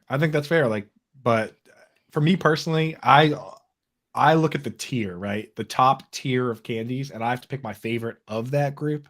And I know what's going to go within the next, 4 or 5 picks, and I know that at some point it would be picked. Right? Would it have gotten past you at the swing, Simon? Reese's? Potentially. It was on my short list. It would have been a heart versus draft pick, and generally I side with the heart, so it might have made it back past me. Yeah, no, I had to get them because it's just there's never been a time where I was like, I'm not in the mood for this. Jay says you win the draft. Wrap it up. It's all over. Gator saying, how do you go wrong with chocolate and peanut butter? And Tim says, if you say Reese's, you don't deserve to vote in any election. Okay, what is it? Reese's? Is that what you guys say? Like it rhymes with pieces. Reese's Pieces. Reese's Pieces. Do you guys know that? Oh, never mind. I just try and say it fast enough that I don't get criticism. And there's it's another one. 50% of the people say Reese's and 50% of the people say Reese's. But I believe whose pieces are they? They're Reese's pieces. Mm-hmm. They belong to Reese. Did you know that candy and ET was supposed to be M&Ms, but the Mars company turned them down? Idiots. So they went to Reese's next, and Reese's, stock went through the roof. Before then, nobody was really buying Reese's Pieces or Reese's Cups. Yeah, and then it makes sense. And then that little brown, beautiful alien. I learned that at the Hershey's factory in Hershey, Pennsylvania, whenever I went on a tour there. Oh, they talk about it? What? Yeah, they told us that little nugget of news. They've got that information there. Well, because they also own Reese's now, or Reese's. They make the Reese's peanut butter cups now. I bought a giant pillow there of a Reese's peanut butter cup. Was it filled with peanut butter? It was filled with peanut butter. It was disgusting by the time we got home. Lots of ants. I actually wasn't even allowed to bring it on the plane due to an allergy present, so I just had to leave it at the airport. Some kid's head exploded. Yeah, it was awful. It's not funny when kids' heads explode. Joey, it is your pick. Coop took Reese's peanut butter cups to kick this draft off. What candy are you taking here with the second pick? So Coop kind of hit it with going to the movies, and I have a go-to candy when I go to the movies, and it's not just a go-to candy. I'm very respectful when I go to the movies. I don't like a lot of noise in my movies. That's why I normally go see movies in the afternoon when there's people not there. But I go a little above and beyond. I don't like the sound of wrappers opening. So what I do is I ask the concession stand for an extra cup, and sometimes I even bring my extra cup because sometimes they won't let you. Like Regal, seriously, Regal movie company, just give me an extra cup. So that's why I have to bring my own cup. I bring my own cup. I unwrap my Twizzlers. I put them in the cup and I eat them as the movie goes on. Twizzlers are my favorite candy. It's my go-to movie candy. They don't make a lot of noise. I like them a lot. Twizzlers, psychotic. Oh, you should. I've come a long way on my list. On my list of descriptors for how I'm choosing my candy, there's no category for volume. Joey, I am so. But it makes so much sense. Yeah, it makes so much sense when you lay it out like that. It's just dude. Now I'm gonna try and I guess I'm gonna try and be more respectful. All my candies are pretty quiet. Because the number of times I've been in the theater and been so annoyed with the person in front of me crinkling that damn bag or box or whatever the hell they've got so loud. I'm gonna be there quietly pouring nips of Jim Beam into a cherry Coke. quietly. Yeah, it's your quiet nips, not your loud nips. Yeah, the quiet ones. Dude. God help you if you talk in the movie theater when I'm in there after the like I've come far away. Like if you, I'll let you talk during the trailers, but if you say a word, I will during let the you. movie, I will turn around and be like, this movie is called Asteroid City. Not two guys behind me won't shut the. Oh, hell My yeah, wife has dude. got up and walked out of movie theaters because she's so embarrassed by me. I like don't tolerate it. Sure, Joey's like, I will put my finger on your chest. Everyone has their one Karen thing where they go off. You got to have one. You got to have one. Yeah. However, I am allowed to talk in the movies because I have facts that I need to tell people. Yes, that's full Karen. Respectfully and quietly. Yeah. With a mouthful of Twizzlers. This is Steve Carell's third film with Margot Robbie. Like that's my stuff. So I gotta ask you, because there's two different people in this world. When you watch a movie at home, say you're watching it just you and your wife, are you someone that pauses / rewinds often, or are you someone that is a staunch let it play type person? Like we've got a pretty so let's say we got a 2.5 hour movie. We got a bathroom break in there. Like, we're at home. Okay, so but to me that's a let it play person. Okay, then yeah, we're let it play people. I am. If I got something you never I got the remote in my hand the whole time because I'll pause it, look over at her. Like my girlfriend probably so annoyed because a 2-hour movie becomes a 2-hour and 45-minute movie with my paused commentary. I do the same thing, Simon. I'm like, did you see that? And she goes, what? And I pause, rewind, look at that. And she's like, okay. Wait, you rewind the movie why it's going? Like you've just broken the whole train of the momentum and this. Oh, absolutely, Joey. Talking about that's a psychopath right there. So guys, it's my pick now, and we got Hal in the chat saying theater serving beer is amazing. I don't think I can take beer as a candy here, unfortunately. Otherwise, that'd probably be a pretty good pick. But I got 2 picks here, and I'm already panicking because there's so much candy out there. There's so many different kinds of candy, and I just have to pick 2. I just real quick the fact that Joey asked to be paused, and you were like, sometimes for bathroom breaks, as if even that is borderline unacceptable. You are an 1.5 movie. You're a purist. You're a purist. Yeah. Okay. When you have kids, it gets tough to get through a movie in one sitting, and that's been something that's always been hard for me to deal with. So both of you have talked about movie theaters with your first 2 picks, so I'm gonna take my favorite movie theater candy with my first pick. Actually, smart. I'm taking cookie dough bites. I love the cookie dough bites candy, and I don't care what anybody says. I know they're not a top tier, but when I go to the movie theater, if that's in the shelf, there's a 100% chance I'm getting it. And if I'm walking through Walmart and they've got a display set up with cookie dough bites, 2 for $1, I'm buying 4 boxes of them as well. And then for my second pick, I am taking Airhead Extremes, the long, skinny rainbow ones that are super sour and delicious. Those are truly, when I go into a gas station and I'm picking candy out, that's what I gravitate to more often than not. Airhead Extremes? So yes. Wait, what was the one you picked before that one? Cookie dough bites and Airhead Extremes. Cookie dough bites is an absolutely classic movie theater one. I don't think I've ever even seen an Airhead Extreme. So they're like a classic candy. Not fully classic, obviously. So maybe that's the wrong word to use. But they're the long, skinny rainbow sour belts. Oh, okay. Yeah, I've seen those. You seen those? That's pretty good. Delicious. Absolutely delicious. Hal in the chat likes that one, says that's fire, Simon. Well, that means Coop, it's back to you. No, it's back to Joey. It's back to Joey. Yeah. Joey with his first round pick picked licorice for some reason, so he's back on the clock. I like Twizzlers. I'm gonna pick a candy that's not been around very long, but it's kind of like a modern day classic. Like this should have been around a long time ago. I'm gonna go Sour Patch Kids. Oh, I really desperately wanted to get Sour Patch Kids there, which I would have. I got my 1 and my 2. Let's go. I mean, Sour Patch Kids are amazing. They're sweet, then they're sour, or are they sour, then they're sweet? Yeah, that would be something different. So yeah. I would have. Have they thought of reversing that yet? Make it sweet then sour. Do they have those? I don't think so. Yes, they do. That's called a Warhead. Sweet Patch Kids.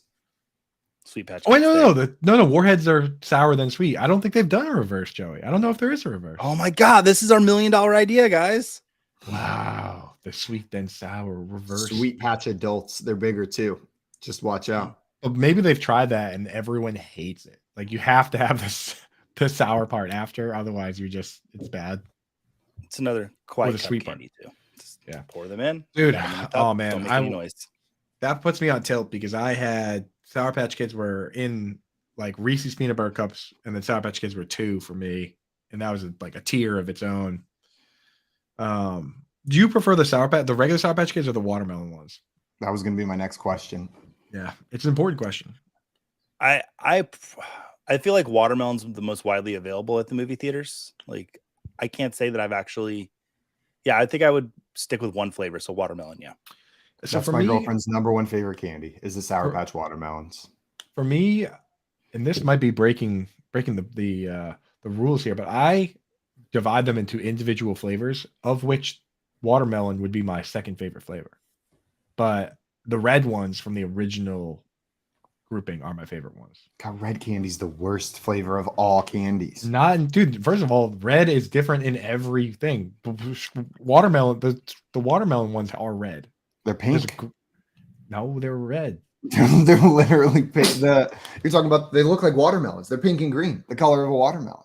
They're red and green. And you say that like it's the condescension in your voice when you say that, when they are actively pink, Coop. Like you are a fool. We're gonna put this on Twitter. You were like, they're red. Yeah. I think you figured out my trick, which is just to say the same thing I said before, but in a more condescending voice. I've been figured out. But no, that's a fact. They are red and green, and red. There's so many different reds, but the red Sour Patch Kids are the best ones. What of the regular Sour Patch Kids? What are your favorite ones? These blue. Blue. Are there even blue in there? There's a Blue's blue the best raspberry. one. Yeah, blue is by far the best one. Well, if you have the ones with blue in there, then I would actually probably rank red and blue ahead of watermelon. But I digress. That's this episode of Coop Sour Patch Kids rankings. But it is now. It's part two episode because I didn't get through them all. So I'll do the other ones next episode. All right, I'm at the turn here, so I'm just gonna take two heavy hitters, man. And the thing is, I might end up with all chocolate picks here, but like I love both these. They don't miss, in my opinion. So I took Reese's in the first round. I'm gonna go back to back and take Snickers and Twix. Snickers. Twix is yummy. Yeah, and to me, Snickers, dude, like that's one I'll throw in the freezer a lot of times. It's a nice, tasty frozen treat. The Kit Kat ones, again, I think people forget how good Kit Kats are until they're eating them. And I even really like choosing Kit Kat. I took Twix. I took what I take. No, I took Twix. Snickers and Twix is what. Okay, Snickers and Twix, not Kit Kat. Sorry. Now I know I gotta take. Oh, now you gotta watch out. Now Snickers. I feel like that's the candy. When I was growing up, it was my dad's favorite candy, and I was like, I don't like Snickers. But then every year I get older, I like Snickers more and more. And I feel like as you age, Snickers slowly becomes your favorite candy. And the day you give birth, or the day your wife gives birth, I think now Snickers is your favorite candy. Yeah. If you're a dad, it has to be. Right. Like they show up and they're like, here are your New Balance white sneakers, and here's your what's that? I saw you perk up on that one, Joey. Well, I thought you were about to badmouth New Balance, and I was about to have to bring it into fisticuffs. New Balance is great, phenomenal Boston company, right? But really, do they have a factory? Oh my god, they have they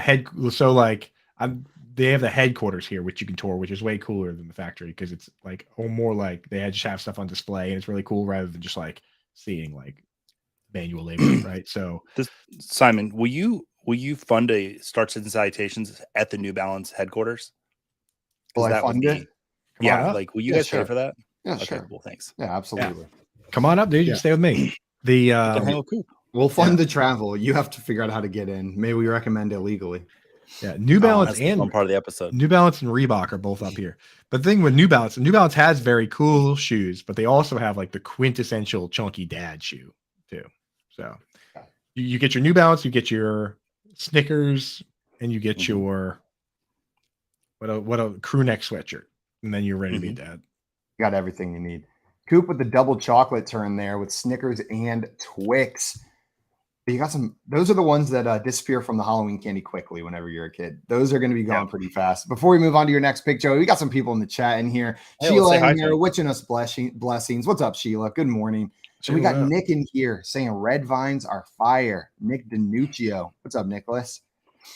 We got Michael in here saying good morning, all. Michael, welcome in, my friend, just in time for the candy draft. And Gator J saying Snickers have to be cold. I'm fine with the room temperature Snickers, but a cold Snickers is better. Yeah, it's upgrade. They're both good. Snickers ice cream bar mess me right up. I don't care that I'm lactose intolerant. I'll suffer for that. I'd like to address something Nick said in the chat about red vines. Yes. They're red vines are good, but they are not like Twizzlers and red vines are very different. A lot of people are like, oh, they're the same thing. Just grab some red vines. No. Twizzlers are one thing and red vines are another. Both very good, but very different. Yeah, so it's like I guess there is a question on where we draw the line on what's one candy versus another. Like if you pick Twizzlers, can I pick Twizzlers pull and peel? If you pick don't be. I think our general rule is just don't be a dick. You know what I mean? Like I'm not going to take Sour Patch watermelons because Joey took Sour Patch. Right. I'm not going to take mini. I'm not going to take mini peanut butter cups. But I would think Reese's Pieces is probably a different candy because it looks like what? I don't think so. Okay. I think it's the then base. I'm fine with that. That's okay. cool. Because I would have taken that. I would have taken that next. I would have also taken that. I would have just to be the only one that's allowed to have us. I really do love Reese's. Well, Joey, you are back on the clock with your next pick. What are you taking here? Yeah, so Coop, I don't know if anyone noticed, I had a slight panic attack when Coop said Kit Kat. Because I was like, wait, what? Because Kit Kats are like my chocolate candy, but a very specific Kit Kat. I'll take Kit Kat in general to the overarching, let's have the whole thing. But a dark chocolate Kit Kat from the freezer, that's delicious. That's good stuff right there. Dude, so Chat's all about this pick. They've been hyping up Kit Kats ever since Coop dropped that name in there. Hal over here had some options as well. Said I love Baby Ruths as a kid, but not that Kit Kat. Dude, so I actually like the ones. They're not quite white chocolate ones, but they're like the Halloween ones that they do. Okay. And I'm on the website looking for them, dude. And they have a new one, birthday cake Kit Kats. Boy, this could change. You got to get you some of those wasabi Kit Kats from Japan. They make wasabi Kit Kats and they make green tea Kit Kats, both of which are delicious. And if you think you're getting the wasabi Kit Kats at your local grocery store and you take the bag home and you bite into it, it's probably the green tea ones and you just didn't read the label. Both the bags are just green. And they're Japanese. And it's written in Japanese, so you don't know. It's written in Japanese that I don't know. So I just sounds like a mistake you might have made. Yeah, I did that. I did that not too long ago. But did you have tried the wasabi ones? I've had the wasabi ones. Yeah, I paid way too much shipping to have them sent over here. Now, did you get, when you bite into them, do you get that like wasabi feeling like in your sinuses kind of? Not too strong. It's more the flavor than the spice, at least for me. Okay. That's more the flavor. Also, Michael said, do not pick white chocolate anything. Automatic loss guaranteed. And Nick agreed on the green tea ones are great. Joey, you're a classic Kit Kat guy? The dark chocolate is the one that I like the most. But I like a dark chocolate. See, the regular Kit Kat, I have a very I used to be a ball boy for the Florida Tech Panthers. From the time I was like 6 till I was 13. I would get the balls, travel with the team, I would mop up the floor. I shouldn't do that on camera. And I would get a Kit Kat at halftime. The coach would buy me a Kit Kat every game. So that's very nostalgic. But as a grown up, the dark chocolate Kit Kats are my favorite. Little story. That's awesome. Also, Nick in here saying got a Snickers in Italy with pistachios and saffron in it. Was not amazing TV. Oh. That sounds delicious. It sounds fancy. It does sound fancy. I guess that puts me back on the clock then for my next pick. And this whole draft, I feel like is just absolutely tilt city for me. And I don't know why. I just feel like every pick I'm making, it's not the candies that I like. It's not the candies that I want because there's so many good options. I'm going to roll with a childhood favorite here. I'm taking Starburst. Starburst are the candy that I'm going to take. And I don't eat them as much anymore. Like, I'm not going to sit here and act like I'm going to sit down and down a tube of Starburst. They're a little bit too sweet for me now, but nothing hits quite the same as the juiciness of a Starburst. And even if they're a little bit hard at the beginning, like the ones you get on Halloween that are in those little 2-person packets, they soften up real quick and your whole mouth is just salivating with that deliciousness. And Coop, the red one's the worst. I know you're about to say the red Starburst is the best. The order, I'm going to give my proper order and then you guys can give your incorrect orders. Okay. It goes yellow, orange, pink, large tear break, red. Those three are at the top. Human being. Oh. And then red is about 100 levels. I don't eat the reds. I'll eat everything else. I'm just glad we have you on the show to represent like the counterculture of this great nation, like the cowardly underbelly. Because I mean, like not everybody's Cowardly underbelly. Yeah. Well, I know I will say this. You had me wrong on this because that red, when it's cherry, I agree. Red is worse. So That's I'm with you. I hate. I'm with you, Simon. Well, because the red Sour Patch Kid is not cherry. Well, maybe I need to try it again. You haven't eaten them in like. I've just been avoiding it because it's cherry. Might be cherry though, but it's a good cherry if it is. But I agree that the worst Starburst is the red one. But for me, the best one is the pink one. Okay, I have no qualms with that because I like all of those are in a tier. It's like tier one is those three; they're perfect, and then tier two is red. I will also agree with you. Joey's been just shaking his head in anger. Let me finish my. You get Simon got 2 hits. I'll go. Yeah. Let me finish mine. I will also agree with you that, which you didn't need to bash me up front because I agree that red's the worst. I will also agree that yellow is very underrated, and there are arguments. Underrated. There are arguments that there's something for me. There's something about eating a yellow Starburst and taking like a sip of Coca-Cola. Oh, amazing combo, dude. Amazing combo. And I'm pretty. Orange is my favorite color. I'm pretty partial to things that are orange, so I'm a fan of orange too. So I agree on the tier 1, tier 2 system. Slight tweak to the order. So we're not far off. I just wanted to be very mean to you for suggesting that I would disagree. Now, it sounds like Joey has the wrong opinion. So let's hear now. that. Joey, No. I can back this up with a previous show that I was on. Like, I think the red Starburst is the best one. Frankly, it's the only one I like of the four. So orange, I guess, would be second. Pink is last, and then yellow's in there somewhere. Nick in the chat is agreeing with you, saying there are favor reds, all the reds, to combat Dustin saying that pink is clearly the favorite because they've got nothing but pinks in a bag. Hal agreeing with the pink strategy. What flavor is pink? Maybe that's why I don't like it. Strawberry. It's strawberry. It's strawberry. Oh, see, I don't like strawberries. Unless it's got bananas mixed in with it. So that would make sense. Tom Brady's your quarterback for 3 seasons, and all of a sudden you don't eat strawberries. That was a funny joke. I like that. I'm not being sarcastic. That was good. Quick. The Sour Patch Kids list the red ones as delicious red berry. Is the name. Exactly. I don't know what that is.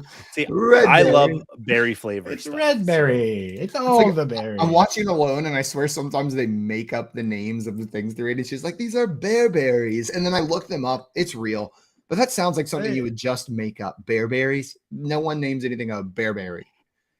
There's a huge, and if you go to Wikipedia of red berry, there's a huge list of things what red berries might refer to. But it seems like some type of raspberry. I don't know. Okay, I forgot that I have to make another pick here. It is still my pick, and I'm taking Swedish fish. I love Swedish That's a good fish. pick, man. I can down a whole bag without even breathing. Just dump them down my gullet. I'll swallow them whole or chew them up. And there's something about the consistency, the texture of a Swedish fish that other gummy candies don't have. It's not like it's not sticky in the gross way. It's sticky in the right way. Like it. There's something almost chalky to the outside that really does the inside justice. Like it makes, man, I freaking love a Swedish fish. It's like the chalkiness of the outside makes it so that sometimes you can get away with them not getting stuck in your teeth. Exactly. Sometimes. Which is the Starbursts are just ripping my braces out. And the Swedish fish are for me to recover. Jay said, great lick, Simon. I mean, pick. Joe, are you a Swedish fish fan? That was you took my next two. Starburst and Swedish fish. So that's great. It's good for content. No, but Swedish fish, like, I don't want to be disgusting, but it's kind of like you're kissing the candy. Like it's kind of like it's sensual to eat a Swedish fish. Yeah, like I don't want to say it's like another tongue in your mouth, but it's kind of like that, like that feeling, you know. Like I'm right. Like right. Can I take my pick back? I'm just kidding. Don't you ruin these candies for me, all right? But Joey, you're not wrong. is- There is something I almost know, like right? organic about it. There's Yeah. something non-processed about it. Something organic's probably the best word. Hal said, I like actual fish more than Swedish. And Nick wants to know how are Like a big sour bite of a Skittles trout in still a on the movie theater. board? Sour Skittles are still on the board because all of us are still able to talk. So we have never eaten a bag of sour That's Skittles. what I'm saying, dude. Yeah. Sour Skittles bring great pain. Joey, you are back on the clock. And Tommy's saying, Joey, you are oddly right, but you have to stretch them out first. Simon, you and I almost need to do like a trade here because I have all chocolate and you have all like fruit candies. Yeah, but the thing is, this is exactly how I like it. I'm like, I got to be in a very specific mood for chocolate. When I'm going to that candy store, I'm loading up on gummies and fruit candies and stuff like that. Can you go through my candies for me, Simon? Yeah, let's hear it.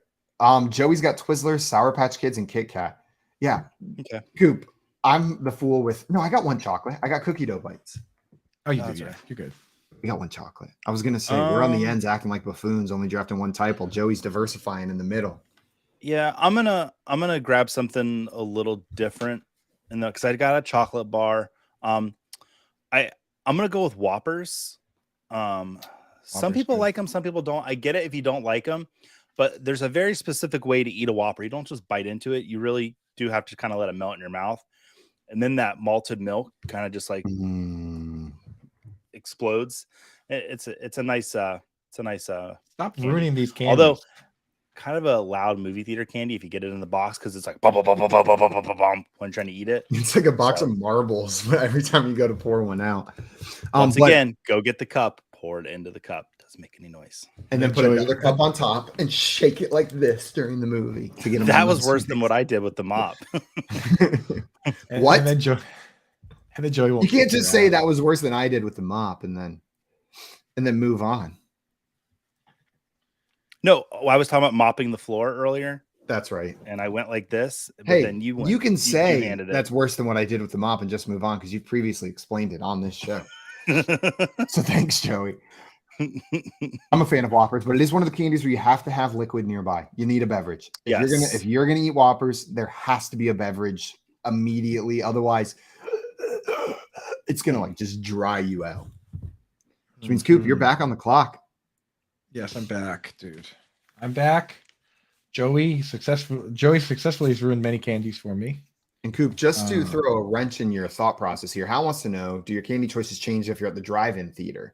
So maybe now consider that when you're making your 4th and 5th round picks. Ooh, at the drive-in, I think if I'm at the drive-in theater, I think I don't think it changes much. Whether there's Jim Beam in my soda or not depends on whether I'm driving. If I'm the passenger, then that stays. If What's I'm driving, the best candy in the trunk of a car? Yeah, someone clip that. Joey just saying what's the best candy? Hey kids, asking for a friend. Right? Yeah. That's how I go to the drive-in. Hop in the trunk. Hop in the trunk. So what are you taking here? There's a pretty chalk candy left that I feel like I don't know if I want to take it, but I need some sort of fruit candy on my squad here.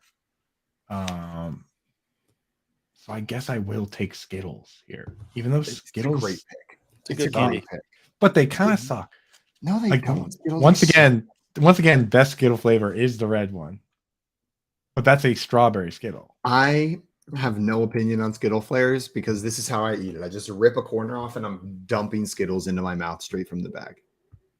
Somebody tried to start a rumor that all the Skittles were actually the same flavor and the only differentiation was in your mind. And sometimes when I eat them, I wonder if that might actually be true. Maybe Gator said, "Is there candy in the trunk?" Let's find out. There's candy in there, kid. So I will That's take. not how I meant that. I know, 100%. No, you meant because you watched your movie from the trunk at a drive-in. No, that's how I sneak into the drive-through in the trunk. My friends put me in the trunk, sneak me in. Didn't realize how to explain that one. Okay. In the trunk of a Corolla. Hal wants to know how are wintergreen Definitely. lifesavers still left. So, Coop, with your next That's not pick, you a. could take That's a wintergreen lifesavers. Hal. That's a mint, you dummy. It's like taking. What am I going to take? Altoids? No. That would be the greatest pick No, ever if someone Hal took has a point. Altoids. That's when you turn. Honest to 7 God, That's when you turn Altoids are the 70. candy I eat most often, probably. I love an Altoid, man. That's That's not the a candy, bro. That's Ooh, not a Hal candy. just gave me my pick. That's not a candy, dude. I'm still up, dude. So I might pick whatever Al said. No mints. I'm gonna take a candy that is one of my favorites. It's one of my mom's favorites. My mom, I don't know if her favorites have changed recently, but she loves Swedish fish. So that was already taken by Simon. Another one that we both love that also gets stuck in your teeth. Maybe this might be the number one candy if it didn't get stuck in your teeth so badly. Butterfinger. You son of a freaking it has gun. That was my sleeper pick. That was my 5th round pick because no one likes them but me. Well, the thing is, I think everyone likes the flavor, but the experience can be brutal if you don't like things getting stuck in your teeth because I've tried for years. Your There's teeth no way to become eat like them. half an inch longer. Like it's like it builds in layers just like it's layered in the bar. It just reconstructs itself on top of your teeth. Yes, dude. Like you're at the end, your teeth are just completely flat. You're like a stegosaurus with like just chocolate teeth, dude. Like that is what happens. But I still love them, dude. I'll deal with it. I'll figure out the rest later. I'm a live in the moment type guy, so I can enjoy a Butterfinger. But I understand why people would not like them. I love Butterfinger. That is when I do grab a chocolate bar from the gas station, more times than not, it's a Butterfinger. And it was the best growing up because when you and your buddies are going through your Halloween candy, most people don't freaking like Butterfinger. It's a slept on candy, and you can make easy swapsies. Like, yeah, you can take some of these. I'll give you all my red Starbursts. Just give me a couple Butterfingers, and it works out. I think the marketing team behind Butterfingers really nailed it, getting Bart Simpson as the spokesperson of the Butterfinger because like every rebellious kid, like that's their candy is the Butterfinger. Because Bart Simpson was like, he was the spokes guy. So, yeah. It all makes sense. My little 12-year-old suburban self was rebelling against the man, baby. That's right, dude. You can't hold me in, Mom. Butterfingers under the bed. I think that makes it my pick. Or no, it's Joey's pick. I'm tilted after you took Butterfinger. So Hal took me back on when you guys were saying Altoids and stuff. It jogged a memory of when I used to work at a movie theater and I would bring my lady friends to see a movie for free. And like you can get whatever you want. And I knew what was about to happen. And I'd always go for a certain candy because I wanted to have fresh breath. I grab a thing of Junior Mints. So that if the kissing time did come, my breath would be somewhat chocolatey fresh for her. That's smart. So Junior Mints. That's playing on another level. My only problem with this pick is it feels a little too movie theater specific because I don't think it's the best mint chocolate candy for me. Like I would have taken. I make out with my wife on the couch with them too. But Joey's like, whoa, look at that. Like they're getting ready for bed, rose petals everywhere, and Joey looks over at his wife and rips open the cardboard of a Junior Mints box and just dumps it all over himself. Remember that scene in Indecent Proposal with all the $1 million on the bed and Demi Moore rolls around? It's like that with Junior Mints. Every day. It's a mess. Mm-hmm. Junior Mints. I think Andy's Mints would have been a little bit better, but there's also a pretentious level to Andy's Mints that Junior Mints don't have.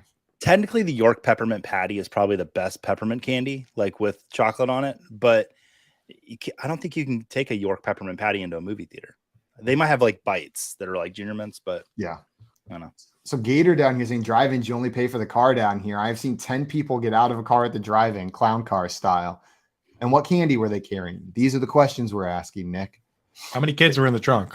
So that was Gator who said that, not Nick. Well, Nick, can you answer Gator's question? What candy were they holding? I'm looking at a picture of York Peppermint Patty minis, and they didn't even. As hell. They didn't even pretend that these aren't just Junior Mints. Like they are. Did you see the Australian candy controversy recently that happened? There was a candy that was selling like pineapple chunk is a big candy in Australia. It's like chocolate covered pineapple. And they sell them. There's like a generic brand, like your equivalent of a Hershey's or a Twix, just like their regular ones. And there was another brand selling premium handmade chocolate chunks.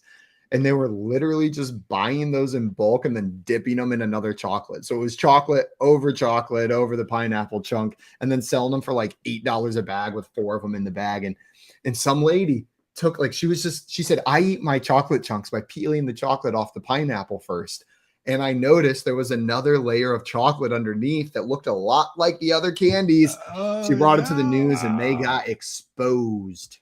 See, that's why you got to have a sign up there that says no peeling of the chocolate chunks. Exactly. Then it would have stopped them.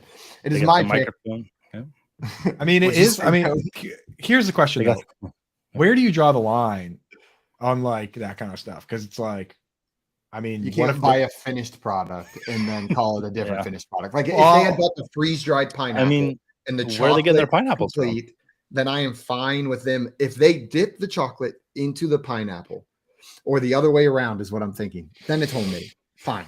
I don't know. Well, what if they're just like, here are the ingredients? It's chocolate, pineapple chocolate chunks plus chocolate. Those are the ingredients to our. That's If the they recipe. put that on the bag, then that's fine. But I imagine they were trying to deceive. If the They were- goal is you're right. deception, then that's where I draw the line. I draw the line with intention when it comes to companies like that. And that's been your episode of Candy Course. Bum, bum, bum. Joey Bang took the Junior caddy. Mints. That puts Yes. me on the clock, and I thought I had 2 picks here, but I only have 1. Coop took the one I was going to take. I'm going to take maybe the most fun candy that there is. Kids go freaking wild when they get it. In fact, the word fun is in its name. I'm taking Fun Dip as my last Oh, candy nice, choice nice. here. Tell me you didn't go wild with Fun Dip when you were a kid. That sugar's getting everywhere. Your whole face is freaking blue or red or green, whatever it is. You're screaming at the top of your lungs because you just chugged like 40 grams of sugar straight. Do you know that's how like Pixie Sticks and Fun Dip was invented? Do you guys know how that came to be? No. So Pixie Sticks, at least, and Fun Dip is kind of an offshoot of Pixie Sticks. Dude, it was originally a kid's drink, and you were supposed to buy the powder and then mix it into a drink, and people were just buying it and just like eating the sugar, like eating the packet, and that became more popular than the drink itself. So they were just like, whatever, we'll package this up and sell it as candy. Can Also- you still make the drink from the pixie stick? I don't know if you can now. I wonder if the recipe's changed, but you might be. I know what able I'm to. doing. That later was today. that was some high level thinking right there, Joey. To immediately jump to can I reverse this? Can I do it the other way? Ooh, I just clicked Fun on. Dip? I just searched Pixie Stick drink, and first thing that came up was Picture of my mom. Pixie Sticks martini. Pixie Sticks martini cocktail. That sounds like a With a Oh, like on with the a Pixie- yeah. within that you pour some in the drink, and then you make a rim of Pixie Stick. It's at momforreal.com. That one. That sounds like I would drink too many of those and then be so sad the next day because they would go down like literal candy, and then the amount of sugar that you are consuming, you are going to be so hungover. Pixie Stick. Coop, what was the name of that Hangover. website you were on? Momforreal.com. Looks like it's just Don't all go to mo- stepmomforreal.com. Different site. That's another go to site. Yeah, The this one is thing just about a- Fun Dip is the absurdity of it is how just by its nature, by design, disgusting it is. Like in order to eat it, you have to slobber all over this candy stick and then Just dip after it in the candy. Like let me get this all nice and licked up and then shove it in some sugar. Like you're double dipping the first bite you take. Yeah. You don't even get a single Yeah. clean bite of the candy itself. You can't share that. Fun Dip's not one to share. Yeah. No, the But I worked at a summer camp. Let me tell you, kids share Fun Dip. They, Oh, that's kids, if you don't stop them, kids share Fun Dip. well, here's the thing. Well, that's the thing is when you're a kid, there are two options. You could eat someone else's spit, but also get Fun Dip, or you could have no Fun Dip at all. And I mean, that's not even an option really when you're a kid. So, you know, Those options are still there as an adult. so because Simon picked an offshoot of Airhead, I didn't get a chance to mention my Airhead take from when I was a kid. I would always eat them in a specific way, which is why I would have picked them here. I used to, from the ice cream man, get a slush, and I imagine a lot of kids did this. Did you guys ever do this?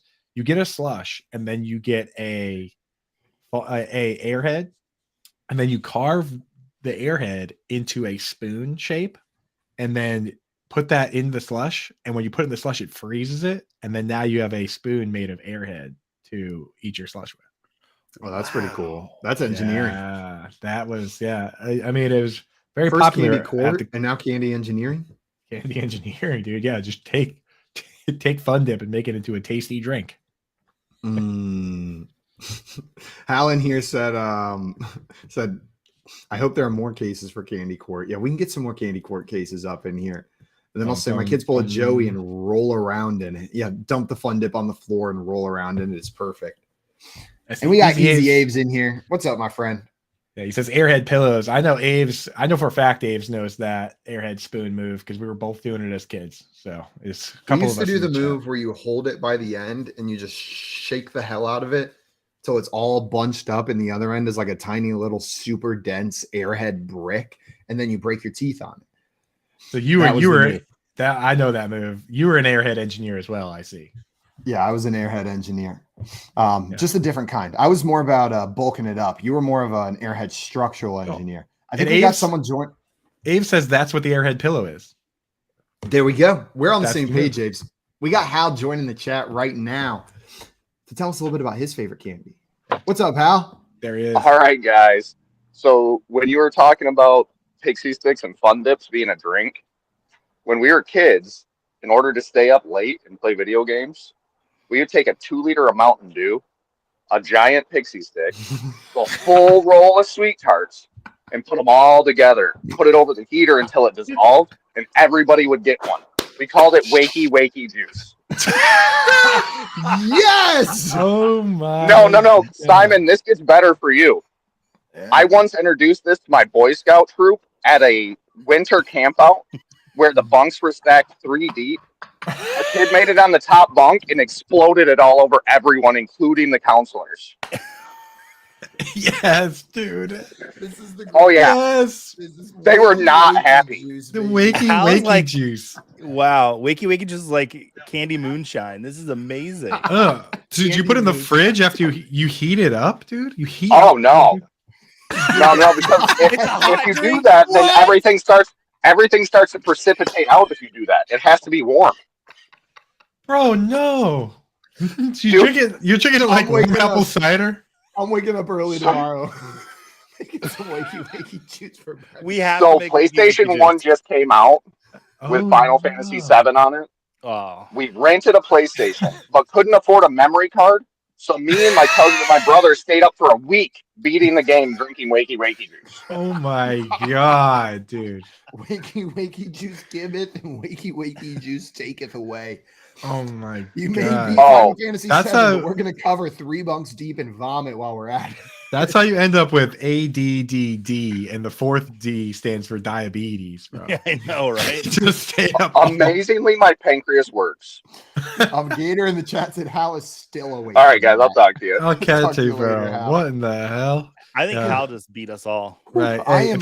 Any guys in the chat, as always, any of you guys in the chat, call if you got takes for candy, things you should do, call in. Like this is a call-in show, and we hang out, man. But that is something else, dude. Wakey juice. Mountain Dew, a giant pixie stick, some Sweet Tarts, and then you boil it. You heat it up until it melts together.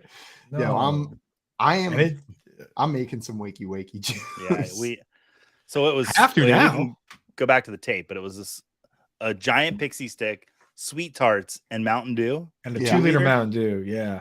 So we need clarification on the Sweet Tarts, like how many, because they come in different packs on how many. Because I want to make sure I'm getting the right recipe here. So Hal, get us the official. You're on Twitter, Hal. Get us the official recipe for wakey juice, and we'll have one of us will try it. We'll make it for you. Put out a video review of Hal's wakey juice. Oh, I think, What's up, Joey? No, it's just like, we have to do it we legitimately have to. And Hal said I should make it and try it with you. Absolutely. Let's plan it. Let's pick a day where we're going to do it. Give us some time. Give us some time to make it. How are you going to Expo? I think we could do it on we could use some wakey juice at 7 a.m. at the beginning of the show one day. So if we pick a day, plan ahead, I'll go get the ingredients. We can have a good morning wakey. I'm kind of terrified of hot Mountain Dew though. I'm terrified. It reminds me of Dr. Dew on TikTok. Do you guys know Dr. Dew? It's this kid. He's the man, and he just mixes Mountain Dew with stuff and then chugs it and then says 10 out of 10. What a Almost every time. What a legend, dude. He's the man. He's the absolute man. If I have wakey juice at 7, I'm just not sure how the 9 to 10 hours going to go. And I definitely am not looking forward to how the rest of my day goes. When I was in high school, I drank like a full-sized rock star every day before school. So I think my body can handle 1 day of wakey juice, but it is taking it to another level. Yeah. Guys, coming up, we got some more games coming your way. First, we're going to help Reddit answer some of their questions that they got. We're going to play some Texas Ranges as well. And then our friend Alex is joining the show. You're watching the Front Yard Fantasy Morning Show here on Better Sports Network. As a longtime baseball fan, here's my message to other baseball fans, to steal a line from the Packers' future Hall of Fame quarterback, Aaron Rodgers, RELAX. Everyone needs to relax after what we saw this past weekend as spring training games out in Arizona and down in Florida got going, and we're inching closer and closer to Major League Baseball opening day. The rule changes in Major League Baseball is not for myself. It's not for you out there, the hardened baseball fan, whether you're a fan 5, 10, 15, 30, or even 50 years from all around this great country. It's not for those that are going to be locked in. It's for trying to generate more fans. So if they want the pitcher to go out there and work in rhythm with a guy on base, begin the windup within 20 seconds, nobody on base, begin the windup within 15 seconds, or have the batter make sure that he's back in the batter's box within 8 seconds, then making the base pass first, second, and third bigger, eliminating the shift. All of this is to make the game better. We've seen leagues, whether it be the National Football League, do they get to the same league as it is today in 2023, or what we saw in 2022 as it was 30 years ago? No, it's not. Is NBA basketball the same? No. How many games do you see being played? 83-79 finals. You don't see that at all. So every league adjusts to try and bring what? More fans into the sport. And that is something that Major League Baseball is going out there and trying to do. I've been critical at times of Rob Manfred, whether or not as a MLB commissioner, whether he likes the sport based on some of the rhetoric that he has spewed in years gone by. But I got to be honest with you, as a longtime baseball fan, I've been a Yankee fan my entire life. Watched a ton of Met games here in the tri-state area. Watched baseball all around. Can't wait for October baseball. Think it's absolutely unbelievable what is transpiring now and what's happening now, and the rule changes being brought about baseball. It's going to bring back to the game to when I became a fan, where the stolen base was something, moving guys over was something, having men on base, batting averages ascending, not being an all or nothing league where either you're striking out or hitting the ball over the fence. And that is what baseball is trying to do. So as everybody tries to adjust, and change is difficult, whether you're changing your diet, exercise routine, changing your relationships, changing a job, change is different. I get that. And it's hard. But let's take a step back. Let's understand what Major League Baseball is trying to do here. And they're trying to repopulate or repopularize the sport. That's what they're trying to do. They're clearly the third most popular sport in the United States. They want to make it less regionalized. This is the way they need to go about doing it. I'm all for it. For more content like this, download the Better Sports Network app or go to bettersports.com.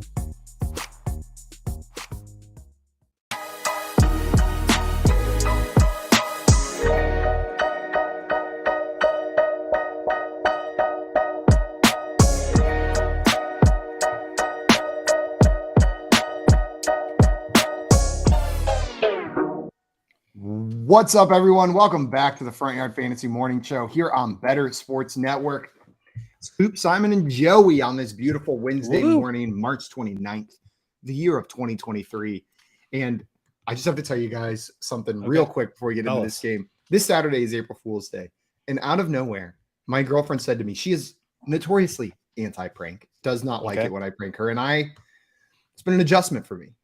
That has been an adjustment for me, but something that I respect usually because I respect her. But she said to me this week, should we get really into April Fool's Day? Mm-hmm. Which I'm hesitant to say yes to, because there is a positive outcome, but I view the most likely outcome as I say yes, and then she changes her mind.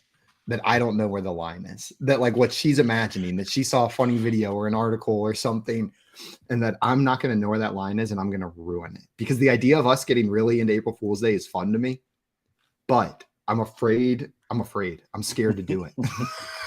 Simon, I'm afraid it's a trap. It feels like a trap. It is, yeah. I have not proposed yet. Okay, let me just get this out of your head before it gets in there. Don't. It's not. I'm not saying that I did that because I didn't, but it's just not the good April Fool's Day. I have a. You have the ring? I have a. No, I was going to say I have a fantasy football championship ring that comes in a ring box with Trophy Smack ring that I could then do the. Will you join my fantasy football league? Yeah, and then you'll get Trophy Smack the shit out. That's what would happen. Simon, after you didn't find it just now, I just pictured Leanne walking around with a bag of your hot Cheetos with your ring on her finger, just eating them. Like, she's got all your stuff, fountain pen in her pocket. She's just like, got all. You know what's funny? I did just restock my pen cup because it was empty as well. She's got. She's writing with my fountain pens, eating my Cheetos, rocking that ring. Wear the Casio watch. Oh, I left that on. It woke me up at 2 a.m. So we're good. That thing stayed on my wrist last night. There you go, Joey. Now that you're basically doing a full-time show here, man. Well, you got to get you a Casio so you can get synced in. I'll get on it. Okay, I'm on it, brother. Because you got to get you synced up. Let's go. We got to get you synced up. But right now, we got to get into our game of Texas Ranges. Joey, have you played Texas Ranges with us before? Okay, I'm going to be honest. This is the one game that when you guys play it, I'm dropping my kid off normally, so I don't get to hear the rules. And I always hear you guys giving ranges, and I'm like, what the hell are they talking about? I'm going to listen to something else. No, I'm kidding. No, but I never hear the rules, so I would like to hear the rules, Simon.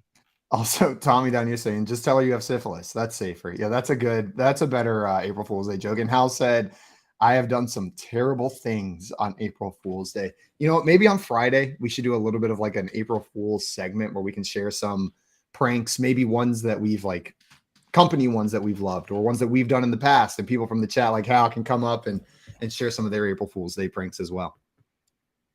That would be fun. I like it. Well, here's the rules to this game. Here's how this is going to work. Texas Ranges is the game where contestants are given a prompt asking for a specific number. But each contestant is going to give me a range. If that specific number is in that range, you're going to get 1 point. And additionally, if you have the smallest correct range, you're going to get 3 points instead of 1. So an additional 2 points. We'll alternate who's given their range first. And whoever has the most points at the end of this is our champion. You guys ready? Yep. I've been writing on the back of these Would You Rathers from my Would You Rather calendar that I accidentally ripped off all the way up through April 1st, but we've almost caught up now. So I'm almost running out. Here is your first range. And Joey, since Coop had the first overall draft pick. So Joey, we're going to let you go first on this one. Here is the first range for you. How many total passing first downs were there during the 2022 NFL season? So just during the regular season, how many passing first downs were there? Can I do a little math real quick and pull a calculator up? This is total for all teams? Yes, all teams. Yeah, you can do some quick. Yeah, I just pulled a calculator up. You can pull the calculator app up. Yeah, I, on the other hand, I'm actually Googling it, but for you, use a calculator. I'm gonna say that can't be right. 3,000 to 3,500. 3,000 to 3,500 from Joey. Coop. What do you think here? You said 3,000 to what?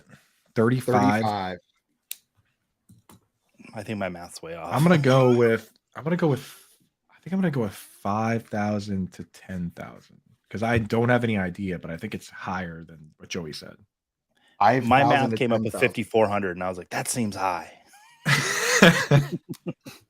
Joey, I do that every time. I'll do math and I'll be like, that's wrong. And then I just say numbers. Like I'll spend all this time right. Okay, multiply by 3, carry the 7. I don't know, 1,000. Yeah. We got some answers in the chat. Hal going with 879 to 1,334. Oh boy, do I hope it's 878 or 1,335. It's Hal's day. It's Hal's special day today. So. And Dustin said 6,000 to 7,200. Okay. Well, Joey, one answer lower than yours, a couple answers higher. The correct answer is 6,087. So, Coop, you are going to get 1 point for having that. Actually, you're going to get 3 points because you were the only correct range on that. So, Coop's going to get 3. Joey, nothing on that one, but that one was definitely tough. I was thinking about 15 per team per game, and that was the math I used. But that came up with like 8,000, over 8,000. So I was like, it feels high. So I just kind of threw a 5,000 to 10 on there. Your math was pretty good. The average per team per game was 11.2. So 11.2 per game was the average per team per game.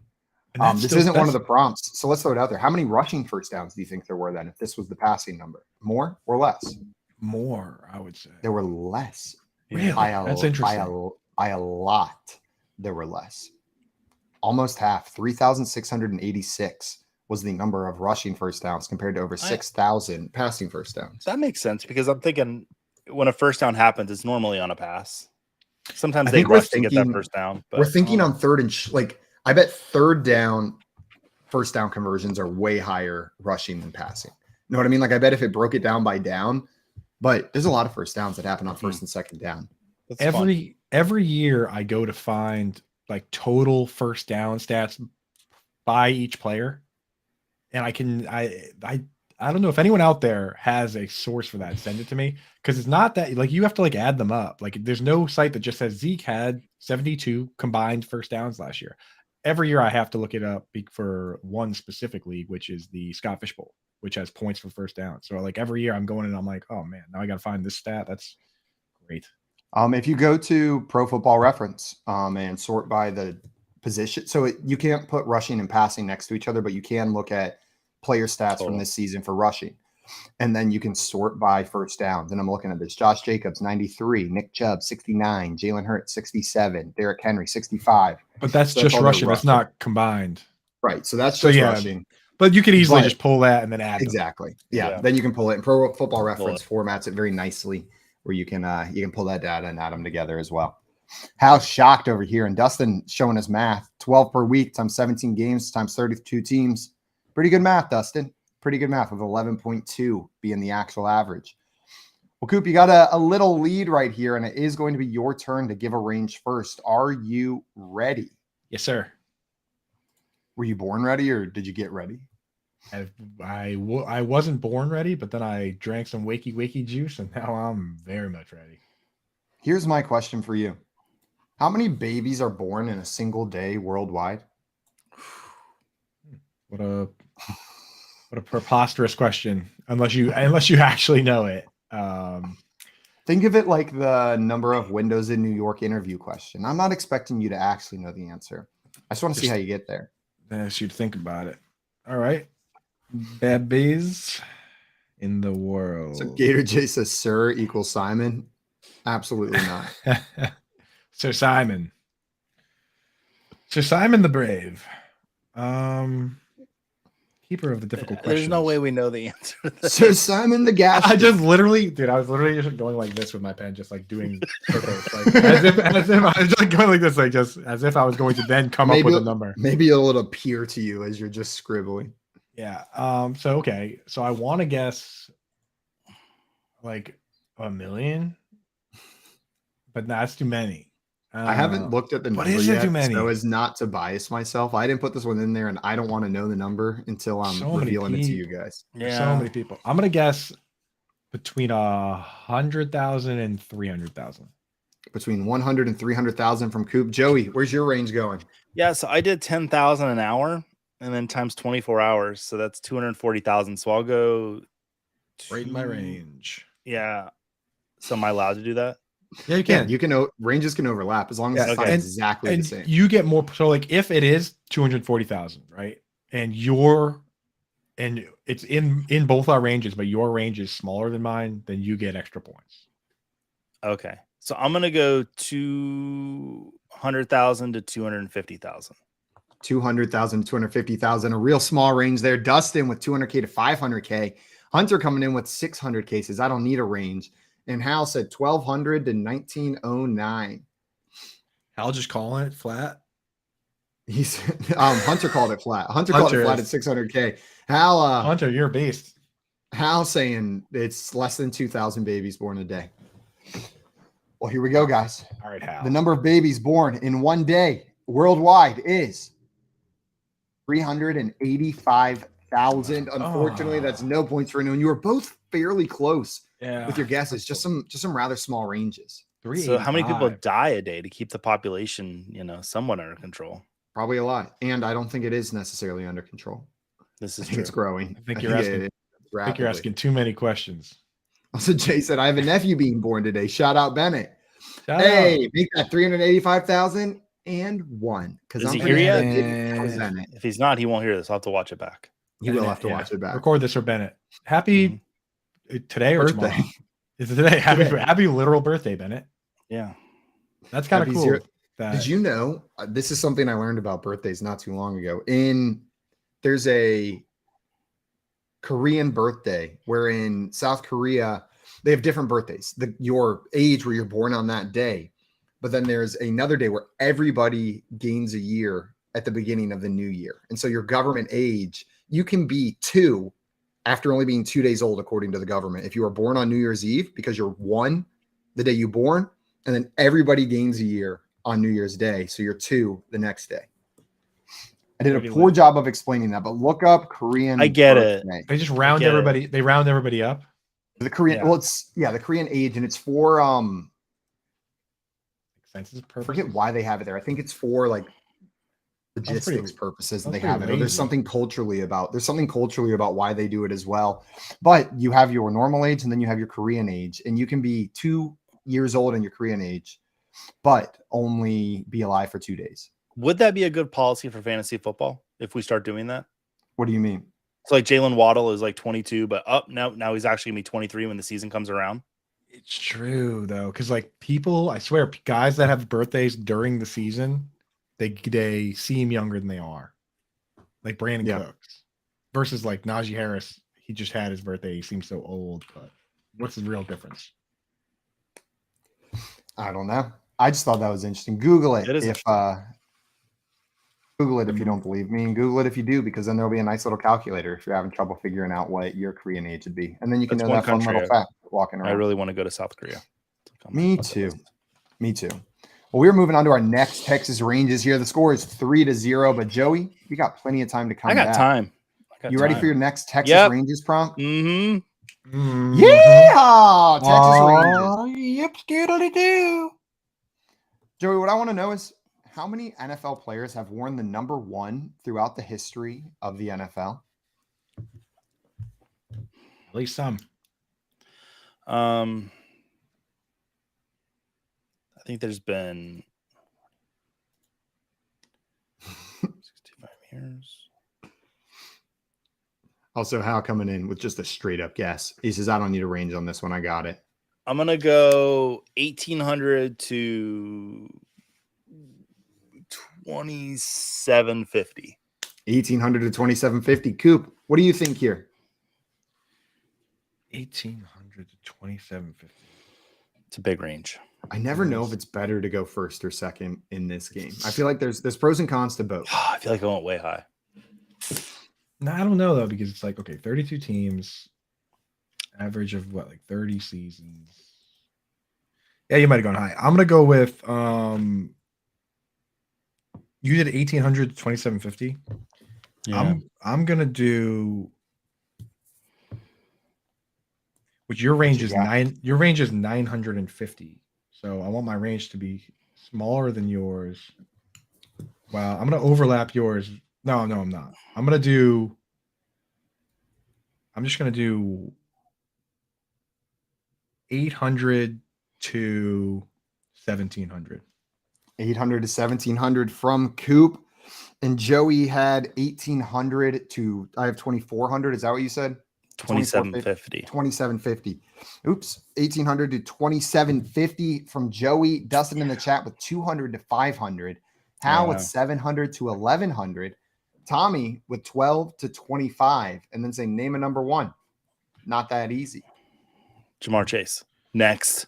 Pretty easy. Next. Smell you later. Well, the number of players that have worn the number 1 throughout NFL history is 191. Only That's it? 191 players Yeah. have worn the number 1 throughout NFL history. So here's where I made the mistake on my math. I did for every season, but a lot of those number ones carry on throughout their career. So I shouldn't have done it for every season for every team. Yeah, that makes a lot more sense now that I think of it. Because That's And now your math makes so much sense. But then how do you even account for that?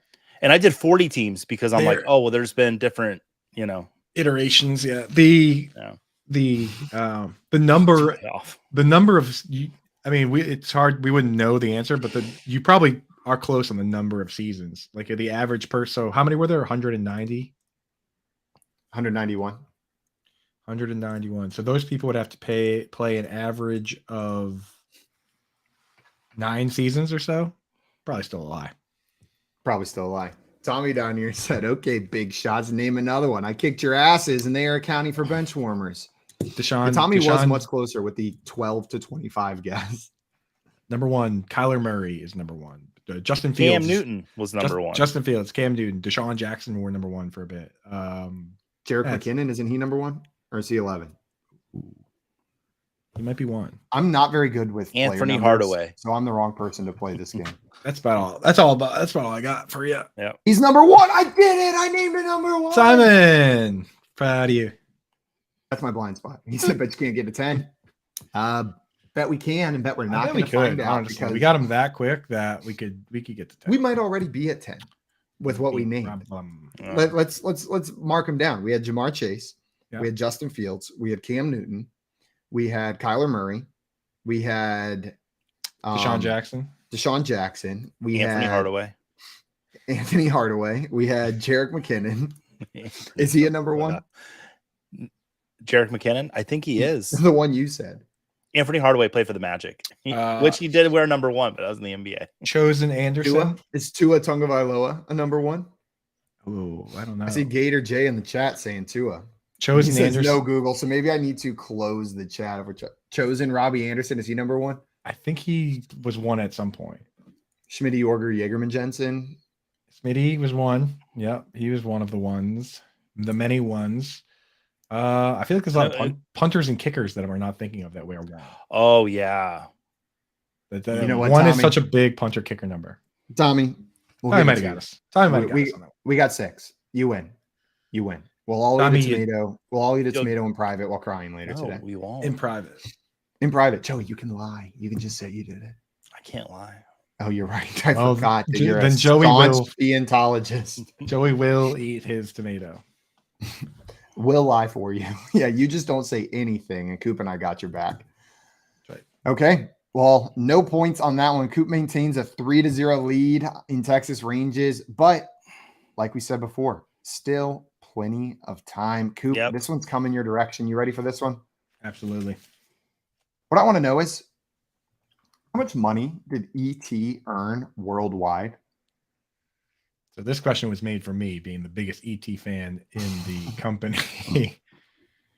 Worldwide. Keith, I'm just going to tell you something. This number better be accurate in there, or we are going to be fact-checked very, very quickly. Absolutely scrutinized. This is the guy who puts his Twizzlers in a cup and yells at people who say one word during the trailers at a movie.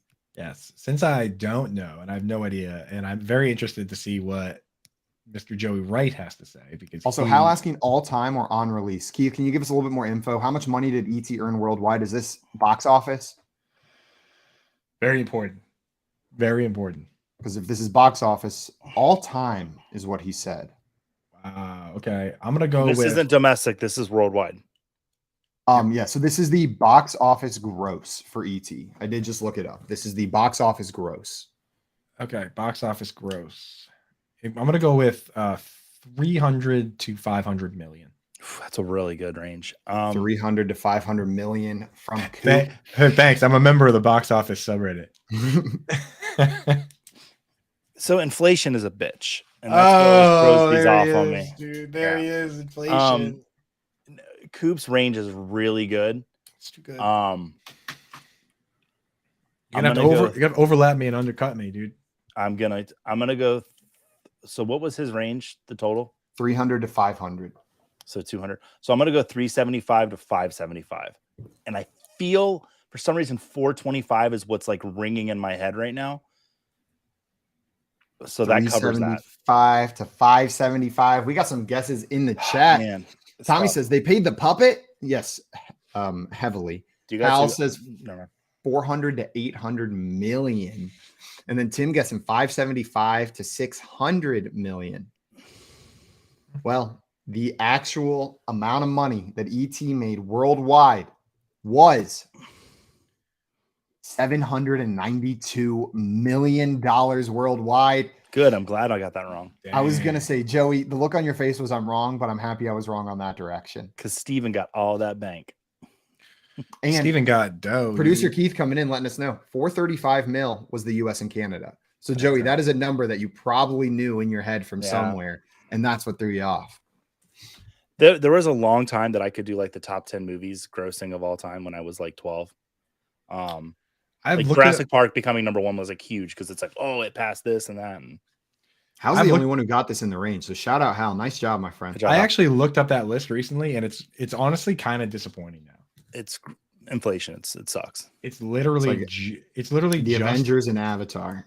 The Avengers are half of them, and the Avatar are the other like two. And there's like one. You have to go back, like, to find a movie that's like 20 years old. You have to go back down to like number like 40 to find like Jurassic Park or now I forget Titanic's up there still, but not like way up there. But look at the Force Awakens. There's a couple Star Wars movies. Force Awakens is in there. Star Wars is in there. Yeah, but like you guys know, adjusted for gross inflation, what the top grossing film of all time is? Adjusted for inflation, Gone with the Wind.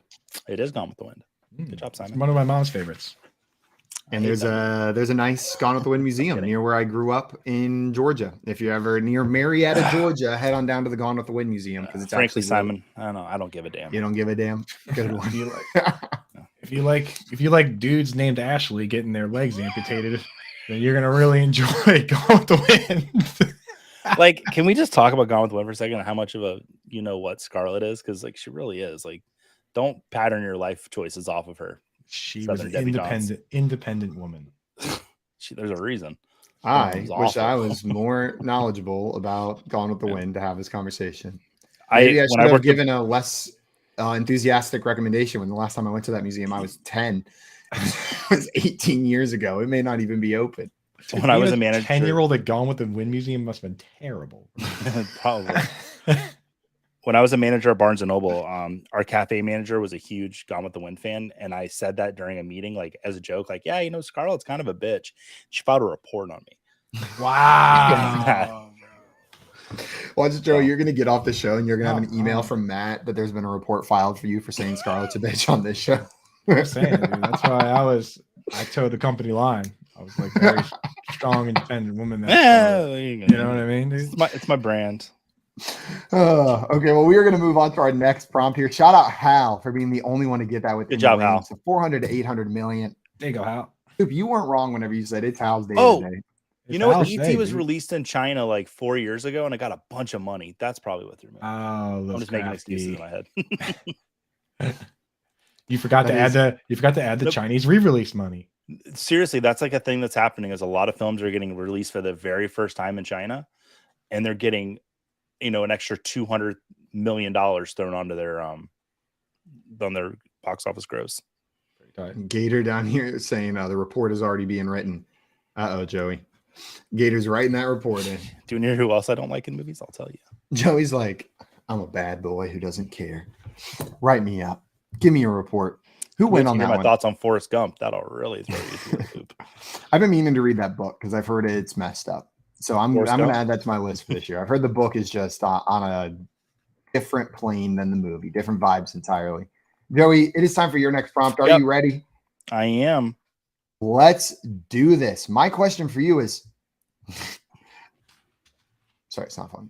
How many high school football players are there in the United States? Oh, wow. Account Texas. Okay. 50 states. All equal. Alaska, same as Texas. Yeah. Let's see. So high school football players, right? Correct.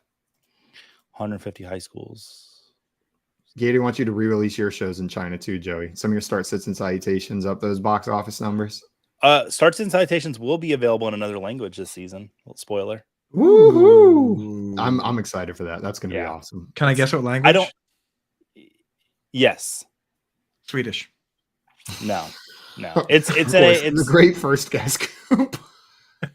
I kind of don't want to give that away, but I kind of do. Hold on to it. Yeah. Okay. It's really good though, guys. Hold on to it for a release. Sorry, where was my math? Okay, and then I'm gonna go 300,000 to 400,000. 300,000 to 400,000. Coop, what do you think? How many high school football players are there in the U.S.? I mean, I think there's at least 300,000 to 400,000 high schools. So if you're gonna have, in my high school football team had like 50 kids on it, but you need at least 22. So like if there's 400, let's say there's 300,000 high schools, which is a number I've accepted to be completely true in my own head, and an average of 40 people per team. I think there's millions of high school football players. Let me get, because there's 300. How many people? There's like hundreds of millions of people in this country. 400 million. What number are you at these days? I don't even know. I don't know much about this great nation, but I love it. Let me guess that there's 10 to 20 million high school football players. 10 to 20 million high school football players. We got some guesses in the chat. Hal going with 100,000 to 149,000. Tommy going with 260 to 280K. And Hal going with Luke County freshman and JV BS or just Letterman. It just said high school football players. Minimum 5 touchdowns. Or 3 sacks. Yeah, it only counts the players, man. If you're just out there, if you're a scrub. Ballers. How many high school football ballers are there out there? How many dogs are there? Tim went with 999,999 to 1,499,999. Thank you for making me say that. And Easy Abe's in here with 500K to 750K. The actual answer, the number of high school football players there are in the U.S. is 1,093,234, meaning both of you guys are outside the range. But Tim, the only one in that range with that. My brother. Shut up. With the most annoying guess in the chat, and it is the most right answer in the chat. So 3 points for Tim going that direction. Everyone else a little bit out here. Tim, technically correct in the worst possible way. You know what? Right in there, pretty small range too, given the number, just 500,000, and captured it in there with the amount of context we were given. Yeah, 10 million felt like a lot, but that's like a pretty big percentage of the entire population. That's crazy. Numbers like that make me think about my high school experience and how all-consuming it was and how important it was. You know what I mean? Like how all the stuff going around was everything, but there's hundreds of thousands of those little bubbles that just exist everywhere. It literally didn't matter at all. If there's a million high school football players, then it doesn't matter. And so then they're like 2% of those make it to college, and then 1% of those make it to the NFL. Shout out. Gator said Tim used Google. I don't think if Tim used Google, he would be right more often than he was. There's a lot of people that cheat in this world, including myself. Tim's not one of them. If Tim's using Google and then he's putting in purposely annoying to say correct answers, then he is the worst kind of. He's the worst kind of person. That sounds a bit like Tim. That sounds a bit like Tim. But he's the worst kind of person. I was only off by 1,000%. It's so close. Well, we got one more prompt. This one going to Coop. Coop, you ready for your last prompt of this game? Show. Joey, it's your last opportunity to tie it up. You can tie it up right here. All right. What I want to know is how many units, so that is physical games and digital downloads, did Super Smash Bros. Sell worldwide? This is all Super Smash Bros. Games. Oh, wow. Oh, man. So that's the problem. It's like, unlike box office, I have no like with box office, at least I know this movie did $1 billion, right? I have like a frame of reference. I don't have a frame of reference. I've never looked at the list and looked at the numbers. But it's got to be million. Did you say worldwide? Worldwide. Yeah. So we're talking games, digital and physical. Talking like. I want to know how many iterations are there? 10? I don't know. Something like that. Bunch of smashes, dude. There's many a smash. Let's see. It's got to be tens of millions, if not hundreds. I'm gonna go with. What's it gonna be, Coop? I'm gonna go with 50 million to 75 million. 50 million to 75 million. Joey, what's your guess here? I'm gonna be a jerk. I'm gonna go 74 million to 120 million. 74 million to 120 million. Sneaking in there right underneath Coop. Tim in the chat with a guess as well, saying 900 million to 1.4 billion. Gator J going Coop downloaded it 50 times. So 50 times 100,000, which is what? That would be 5 million or something like that. 50 million, I think. I don't know. It's been a while since I've done that. It is 5 million, I think. Oh, wait, no, Joey, maybe you're right. I can't. Those zeros are starting to get blurry in my eyes whenever I look at them all next to each other. Well, the actual answer. Oh, Hal also in here with 70 million to 100 million. The actual answer, the number of these games that have been sold is 71.74 million copies. So, Coop, you are going to get points for that. And Joey, so close to being in that range. But, Coop, that's going to give you another 3 points in the victory in this game. Also, Tim, shut your mouth. I was right.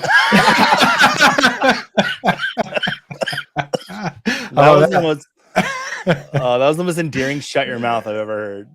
Well, because I liked him. That's why. I was gonna say, just wait till Friday. Tim's gonna show up on Friday. You're gonna eat those words on Friday. He's gonna be waiting for it, and he's gonna be like, "Hey, Coop, shut your mouth." Oh, I'm sure I will. I'll see you on Friday, Angel. Well, Coop, congratulations, and Joey, great game. It was your first time playing Texas Rangers. Yeah, I had fun. You did good. You did good. I'm gonna beat myself up over the ET box office. I know you will. I know you will. You're gonna. Well, dude, get on the box office subreddit. You'll have fun in there. I'm going to. Like, I'm. You know what? I'm gonna join it right now. Yeah, get in there. It's a good place. It's. I almost said it was a good place, but it's on Reddit. So, but it's. It's interesting place. My favorite sub. What's your favorite subreddit? So my favorite sub. My favorite. Sorry. My favorite subreddit where people really treat each other with respect. And it's almost all positivity, unless there's a true reason to be negative, and it's usually about companies, not other people in the subreddit, is the Goodyear Welt subreddit, where they talk about shoes. Everyone's just like, literally every day it's like, nice shoes. They're like, I love those shoes. And like, but then people are like, this company, they cut corners, they're kind of helping each other out, but like I never see people, you could post the most ridiculous looking shoes and people would be like, you know what? Not really my style, but I can see why you like them. Like, that's like the meanest thing anyways. The golf subreddit this week bullied a dad into returning his new shoes. Did you see that post? He posted them and was like, check out my new shoes. What do the young people think? And they were like, ugliest things I've ever seen. And there was a follow-up post the next day where he was like, so I returned. Right. See, I hate that, dude. That's why it's, and like, bullied them into returning. In the fantasy football subreddit, I love it there, but like, in fantasy football, there's no game unless you disagree. You have to disagree. So there's a lot of argument stuff. Like the Goodyear Welt subreddit is just a lot of people being like, yeah, those boots are sick. I like positivity. It is cool. Yeah. My favorite is Never Broke a Bone. So anyone can join. But if you break a bone, you have to post a picture of the x-ray or your arm broken, and then everyone roasts you. And tells you how awful of a person you are to get out. You should have drank more milk. It is hysterical. But there was one of the people that had cancer, that had bone cancer. I forget what bone cancer is called. Is that? I don't remember. I don't remember. There is bone cancer. The whole subreddit, all they do is ever roast each other, but we all group together. And I think we raised like $750,000 for this guy. For his medical bills and stuff. That's awesome. I love it when it. But yeah, I mean, it's hysterical to go in there and see the stuff people say to them, like some of the rudest stuff. But it truly is like a really sweet community until you break a bone and then we kick you out. That's hilarious. There's one subreddit I wish was more active. Sorry, one last thing. I wish was more active. It's called Not Collecting Stamps. And people pop in and they're just like, got a letter in the mail today. Almost kept the stamp, but then I threw it away. Oh my god. I've been doing that. I've been doing that hobby for 28 years and I didn't even know it. Yeah, you should join, dude. You should join. Somebody What's that go. one? I'm joining that one. What's that one? Yeah, you won't believe what I did today. You won't believe what I did today. I didn't collect any stamps. It's like, Well, guys, while everyone's busy not collecting stamps, we got our friend Alex who's going to be joining the show ever so shortly to talk some trade values with us with his ever so powerful trade value charts. But right now, you're watching the Front Yard Fantasy Morning Show here on Better Sports Network. Talk about your picks and your fantasy teams on Better Sports Network. The importance of checking out the site that you're playing on. Default rankings of these sites. A lot of times they don't get updated. I know from experience. I used to write default rankings for the NFBKC, the basketball version of the NFBC. I'd write these default rankings in June for the NBA, before the NBA draft, before free agency opened up. And guess what? I was never asked to write an update article or update the default rankings. This happens a lot. Maybe if there's something obvious, it gets updated. Aaron Judge, for some reason, hurts his back. Maybe they make that change. Just maybe. But you don't know that. And that's why it's just so important that you show up to your draft room or you do that pre-draft prep. We're all busy. We know we're about to devote a lot of time to our fantasy baseball drafts. Why not spend the extra 20 to 25 minutes to invest properly in your team, to go and see which of those players are way down default rankings? They're going to be different on all of these sites, and you're going to be looking at them and going, maybe their analysts think a certain player who shouldn't be in the top 100, who should be maybe even not even the top 200, will be in that top 100. You got to check that out. You got to know where you're playing, just like you got to know your format when you sign up for the league. It's just so crucial, and people just skip right over it. You think it's cool to show up to the draft room 3 minutes before the draft. Well, number one, it's not cool because the commissioner's trying to make sure it is organized, especially me, who runs auctions. You can't, it's one thing if someone doesn't show up for the snake draft, oh well, doesn't ruin it for everyone. Auctions, you can't have someone not show up. Auto bidding, auto auctioning, it ruins the sanctity of those drafts here, which is why I always recommend, hey, make it easy on your commissioner. Don't make them send those texts there. It's annoying. You shouldn't have to do that. Don't wait till the last minute and get in there about 20, 25 minutes before so you can just look up and down the entire default rankings list so you can make a queue out of that, Ron. And the reason I keep saying this is because people still show up 2-3 minutes before the draft, and that's it. In fact, in one of my auctions, people were asking me where certain players were, and I go, did you search their name? No, I just got in. Well, that's no excuse right there. That's your own fault. I mean, you're organized, so you're a hard person to ask here. You're getting those questions. This is your preschool league, right? People don't know how to search player names.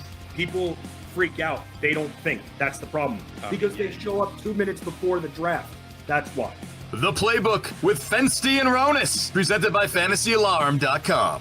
Weekdays at 5 Eastern on Better Sports Network.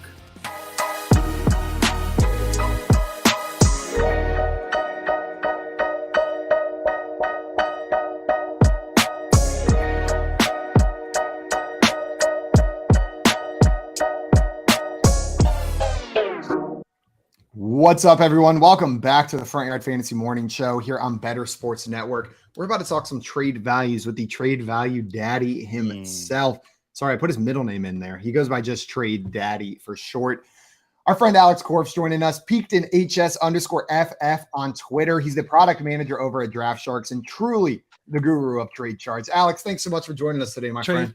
Daddy, baby, I got your money. Don't you worry. I said, hey, baby, I got your money. I said, Trey, Daddy. Just waiting to see where Joey was going to jump in. He looks like a baritone bass. Where are we going? He does a full like rap breakdown, but producer Keith in our ear said we didn't have time for the full rap today, so we don't want to give part of it without giving the whole thing, right, Joey? Yeah, I've already interrupted Coop enough today, I think, which is like my mission to not do. So I've already failed today. He was going to come in with that rap, but you got to cut him off to get the rap in there. Right, it's fair. How's it going, guys? It's going Good pretty idea, well, buddy. Glad to have you here. It's the there's been a lot of free agency craziness happening around, a lot of draft talk. So these trade values are heavily in flux during this offseason, but it is also heavy dynasty trade season. This is when things really start getting juicy, especially with draft picks. Before we get too far into it, because I got some questions for you whenever it comes to some of these values. You want to give anybody who's watching maybe for the first time a breakdown of how you create these charts, Alex? Sure. So these trade value charts are a little bit different than some other ones you might have seen. A lot of the time people are just using their own consensus ranks and kind of guessing where they think players should be. These are actually a market snapshot. So what I do is I aggregate expert consensus ranks. I put it through a model that then lines up players by position, running backs versus wide receivers versus tight end versus quarterbacks. And then the last piece is versus the actual picks. And that pick model kind of calibrates the closer we get to the NFL draft. So let's say week 7 of the actual season, we're looking at rough pictures of the 2023 picks this last year. As we start getting a little bit closer, and then once we actually know draft destinations, we can start breaking them out by the 101, the 102, all of those, because they really are well defined at that point. So you run these about once a month, right? So these were during the off season. During the regular season, you're running them every single week.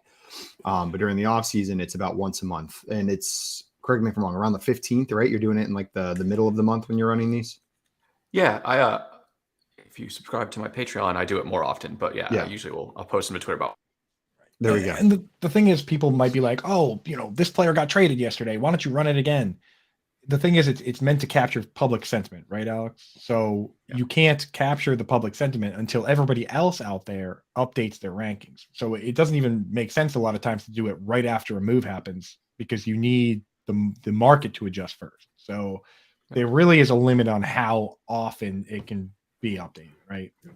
It makes sense. And usually most people overreact a lot of the time. Like, you should be a little more chill. Like you, if you look at dynasty rankings and they bounce around like this, they probably shouldn't unless something's happening. Like really, things should be more gradual. So like, that's kind of part of the reason I don't want to run them more often as well too, is like, don't overreact, chill. Like it's dynasty. We're here for the next 5 years. Like it'll be okay.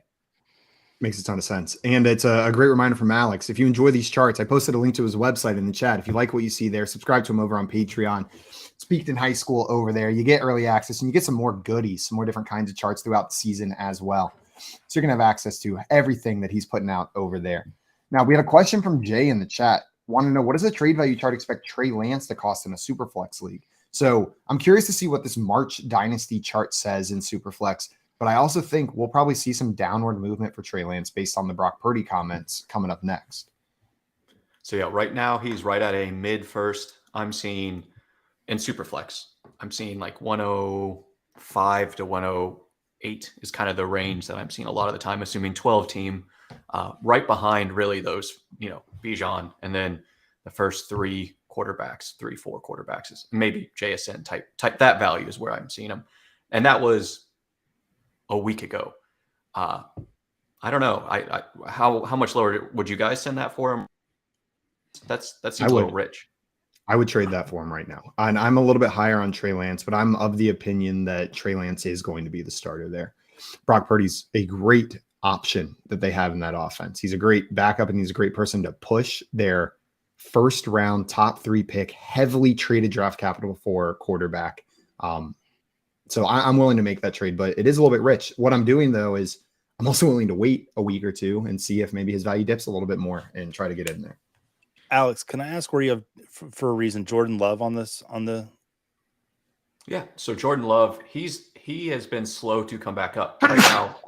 He is still at like a second, mid-second, late second value, which seems that's the one I get the most pushback on, where some people are like, he's dust. I mean, he's on his last year of his rookie deal. And then I always, ask, well, if he was coming out this year, where would you draft him? Where would you guys draft him if he was coming out as a prospect at his current age, knowing he's only on a 1-year deal? I mean, if you look at it that way. So, Joey, are you saying you would rather Jordan Love at cost at the second and then Trey Lance at cost for that mid first right now, maybe? Yeah. Yesterday on Poll Perception, it was Jordan Love or Trey Lance. And we were surprised. Well, I wasn't because I got it right. But that Trey Lance was still going so much higher than Jordan Love. People would just rather have Trey Lance. And I thought that the perception might be shifting towards Love a little bit more. But hearing that much of a gap, I probably would rather trade a second away and get Love. I would rather have Love as well. I talked about it earlier on the show where I said, hey, we heard all this rumbling about this Patrick Mahomes guy that no one had seen as the backup quarterback on the Chiefs, potentially becoming the starting quarterback on the Chiefs. He came out and threw 50 touchdowns. I don't think anyone was expecting Jordan Love to do that because the team isn't built to win right now. But we're hearing very similar things where we're saying, hey, this is the guy now. We're moving on from Aaron Rodgers, and we actually believe in this guy. So if I'm hearing that and he's going to be a starting quarterback, he's got a leg up on Trey Lance. Now, on the flip side, I'm not giving up on Lance just because we've seen a bunch of situations where teams had two good quarterbacks at the same time. That happens often too. Joe Montana and Steve Young were on the same team, right? The year that Drew Bledsoe got traded away from the Patriots and Tom Brady started, Drew Bledsoe scored more fantasy points than Tom Brady. Like, Drew Bledsoe was still good. They just had two good quarterbacks. One of them, had $100 million contract tied to him, so he had to go somewhere. Like, in this situation, Trey Lance gets moved because he's on a first round. If it's close enough, one guy has a first round pick contract, the other guy has a last overall pick contract.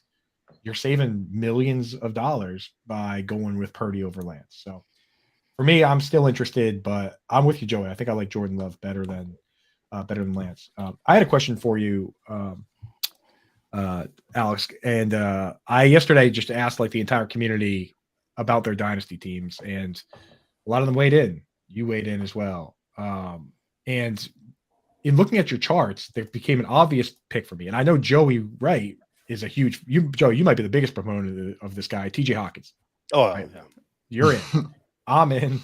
But he on this chart, he seems like a guy where if I'm competing to win now, he's a lot cheaper than Pitts and Kelsey and Andrews. Adam Thielen's gone, so he could be a top 2 target on the team. If you're in this specific situation where I am going all in and I want to sell prospects or picks, what do you think is a fair for a competing team to give to maybe a team that's rebuilding to take Hawkinson off them? Like, if you're kind of advising somebody on this chart to say, hey, you know what, like, here's what you can trade away to get a guy like this. Yeah, I think you're going to have to send at least a late first, probably, Yeah. and not tight end premium. And tight end premium, obviously, that goes up. But like, Is this a late first in Superflex? Yeah. Okay. That's the chart I happen to have open because that's my favorite format. So it's the one I look at the most too. Like, it's. Yeah, I'm with you. But yeah, I think that would. The problem is Hawkinson's still pretty young. Like he's. It's not like he doesn't belong on the rebuilder team as well. Would you view him as a foundational piece to go into a rebuild, or is he going to score you too many points and he's going to mess up your 101? Exactly. So let's look at it from that standpoint of, like, let's say you have that target. Like, when you look at this list of, say, wide receivers or running backs, is there anybody on there where you say, like, okay, you know what, like, they're valued really high because they're so young, but you'd be willing to part with them because they're kind of a younger, riskier prospect to get the locked in starting tight end and maybe put your name on the trophy right now? Like, when I look through this list, there are some guys, like, obviously you don't trade away, Chris Godwin to get TJ Hawkinson, right? And they're kind of in this similar tier. Who from that list maybe is one of those young guys that you'd say, all right, you know what, even if I believe in this guy, I'm going to get more points and more positional value out of Hawk right now than some of these guys. I mean, there's 3 that kind of pop out: Christian Watson, Treylon Burks, George Pickens. We saw flashes from at least 2 of the 3. Yeah. We don't, and Pickens is the one that I think that's particularly easy of. It's hard to project him in 2020. What year is it? 2023 to be that guy. And I bet you could probably get that done. Yeah, that would be probably pretty appealing. Especially, and again, in that same range, if not Hawkinson, Kittle, Goddard, right? Yeah. Like, that's when they can get it done, because you're right. Like, for George Pickens, we think he's going to have a good career, but right now they got kind of a up and coming at best quarterback. They have Deontay Johnson, they have Pat Freiermuth. So you're right. That'd be a good one. I think that's a good example. Looking around, maybe Jahan Dotson too is another guy that, with Sam Howell and that crew. So yeah, anybody out there, if you're in that spot where you need that tight end to put you over the top, that's maybe the play is take a young wide receiver. If you can't get it done with picks, maybe take a young wide receiver and try and make that move. Yeah, I feel like Jahan Dotson would get that trade done. There's a lot of love behind Jahan Dotson. So what about Bateman? You think you could do it with Bateman? I would hope so, because I would send Bateman in a heartbeat to get Hawkinson. Yeah. No, you think the guy would take Bateman? I don't. Man, that's. I think it'd have to be Bateman plus. I think it would have to be Bateman plus. I love Bateman though. I do still love Bateman. I mean, I'm with you, Coop, but I think public sentiment is really down on, like, even with the players that he's around in this trade value chart. I'm just looking like he's near Deontay Johnson and Jahan Dotson. I just feel like he's not even viewed similarly to those guys, even though maybe that's where his value is. Yeah, I'm not sure. True. I feel like he's viewed with a negative. It's the trajectory. We've talked about this before. I feel like Rashad Bateman's trajectory has been negative, whereas Jahan Dotson's has been positive. And even though they're meeting at this intersection point, I feel like if you did Jahan Dotson, Rashad Bateman straight up, it's going to be heavy on the Jahan Dotson side. And it's so hard to sell people, like, because I'm a big Rashad Bateman fan. It's so hard for me to sell someone Rashad Bateman because I come out and I'm like, oh, Todd Monken, air raid offense, all this stuff. And then they turn to me, they're like, oh, seems like you really like this guy. Why are you trading him? It's very difficult to sell players by convincing other people. They have to already like them. So I'm with you guys that public sentiment has to be there to help you out. And you need your league mates to not follow you on Twitter. That's the one that's killing me right now. I just, for the first time ever, published rookie rankings with the rest of the guys. And the guy, I'm in a couple leagues with my patrons, and they're like, "Oh, I wonder who Alex is going to draft." I'm like, "Oh shit!" Like, now I can't do anything. Like, it's the first year that I've really been bit in the butt by it. My main home league, they all use Fantasy Pros, and so they thought they were being really wise to let's pull Joey's Fantasy Pros rankings up. An hour before the draft, I went and changed my rankings and put it on Twitter because none of them follow me on Twitter. Like, no one look at my rankings for the next 2 hours. And so my rankings were all wonky for them. And they were like, oh, what's he doing? What's he doing? It was really funny for me to watch. That is pretty funny. Going, I won't tell Fantasy Pros. No one tell them. I'd probably get banned from Fantasy Pros for that. But they're watching right now. That is a funny move, though.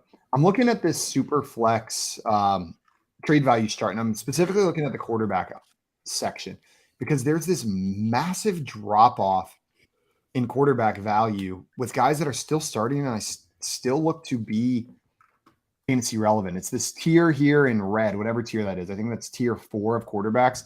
Kenny Pickett, Jared Goff, Russell Wilson, Derek Carr, Geno Smith, Aaron Rodgers, Mac Jones. This seems like the tier for competing teams. Like, if you're a competing team in need of a second quarterback and you can trade what is that? That's a mid-second for Aaron Rodgers, right? Like, that seems to make sense. Alex, is this about where you see this tier of quarterback valued usually? Is this normal for maybe a vet quarterback? That second round value? I think it's not just a vet quarterback. It's a vet quarterback that has disappointed lately. Yeah. Besides Geno has actually is kind of the exception. Well, Jared Goff and Geno Smith started lower and met these guys there, whereas these guys met them on the way down. Yeah. If you go back to this time last year, Jared Goff was a third. It scooped them up everywhere. Same thing where the sentiment was so low. Like, he was Ryan Tannehill like this year. Like, go get Ryan Tannehill. Shit, if you can get him for a third round pick and he's the starter, that's insane. Like, in Superflex, and people will do it because he's, I don't know, 40 years old. No, he's not. He's 32. I don't know. Like, no, it's because he's boring. People think he's boring, but that's a great point. If you would have said the same thing about Jared Goff last year, people would have laughed at you. They would have said, "Oh yeah, like, he's going to help me win anything." And now look, his value's gone up to a second. The interesting thing is that, like, people were, and this is a little shout out to your company, Draft Sharks.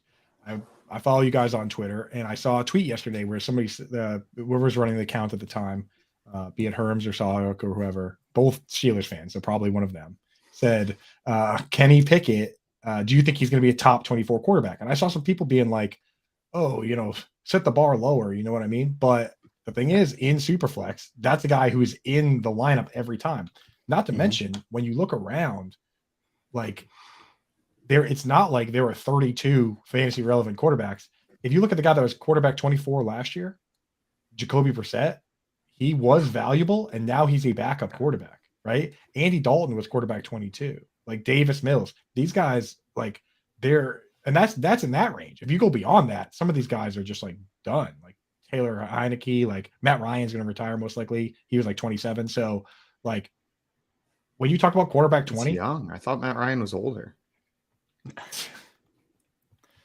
Excellent. When you talk about quarterback 20, there is a serious line of like people in your league are not going to have guys to even start. So you absolutely want to get guys like Ryan Tannehill if he's going to start.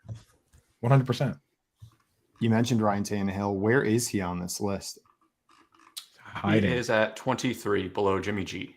Below Jimmy G. Damn, I did not even see him hiding there. I didn't even see him hiding there. What about Jimmy G? That's another guy sitting here. Same value as Jordan Love around Matthew Stafford. He's got a new starting job. That's a starting quarterback for a third-round pick. I think the problem is that he's on such a positive trajectory. Yeah. He signed with a new team. People are excited. He's throwing to Devontae Adams. I don't think he can buy him. I don't think he can get him. I think people are going to hold on to him as their QB3 or QB2 because they've waited this long and it finally paid off. Like it's the same with Jordan Love. Like I don't think you could go get Jordan Love because someone has been stashing him for 3 years, aggressively waiting. I think it's the same for Jimmy G. What they were waiting for was to trade him. Know what I mean? Like sometimes players grab these players and they're done. They've moved on. They've given up. But they said, I'm not trading at low value. I'm going to wait. I'm going to wait till something happens. I'm going to wait till he gets traded, till Aaron Rodgers gets traded. But generally, I agree with you. The people that hold on to players are holding on to them because they want them to start for their team. Well, Alex, I want to thank you so much for taking the time to come on with us on this. What day is it? Wednesday. It is always great getting your sage insight into the trading world. We really appreciate it. No, it's always a pleasure, guys. And everybody watching, if you have not done so already, go and follow Alex on Twitter right now at PeaktonHS_FF. And the link to his Patreon is right there in his Twitter bio. It's at Peakton High School on Patreon. Subscribe over there to get access to all the trade chart goodies. Trey Daddy will hook you up if you subscribe on Patreon. Alex, we'll see you next week. Thanks so much, my friend. Good seeing anybody.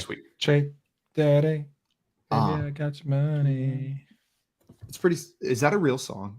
Yes, it's an old Dirty Bastard song. That's hey, Daddy, baby, I got your money. That's from a commercial. Is there? I know it's not from a commercial. Before anybody comes in the chat and goes, "Oh, from a commercial." I know it's not from a commercial. It's in a commercial. That song is in a commercial, correct? Simon, who's on your shirt? It is Father John Misty. Okay. Ooh, a little. Those songs are so interesting. That guy. I know we have like a minute left, but it's like when you actually look at the lyrics of those songs, like that guy he's like kind of like pulling a prank on you, dude. I feel like, right? They are. Some of his songs are absolutely, and it'll go from like the deepest thing you've ever heard to absolute nonsense. And right. When you listen to the words, you're like, this is not a sentence. What you just said. Yeah. Well, guys, that is going to be it for us today. A big thanks to Joey for coming on and guest hosting with us. Joey, thank you so much, my friend. Oh, I had a blast. We love having you on here. Everybody watching, thank you so much for joining us on a Wednesday morning, bright and early. Good news, if you enjoyed it, we're going to be back tomorrow morning and the day after and the day after that. Actually, no, we're not, but we'll be back on Monday, 7 to 10 a.m. Eastern time, every day, Monday through Friday. Coming up next here on BSN, we've got Moose and Keith. And then tonight, make sure you're not missing Better Cast at 7:30 Eastern time. It's more NBA action, live Q&A during the 76ers Mavs game tonight. Answer those questions, win $100. Ooh. So come tune in and hang out with us tonight. Until tomorrow, though, we are out of here. Adios, everybody. Enjoy your Wednesday. See you on another time. He's Jason.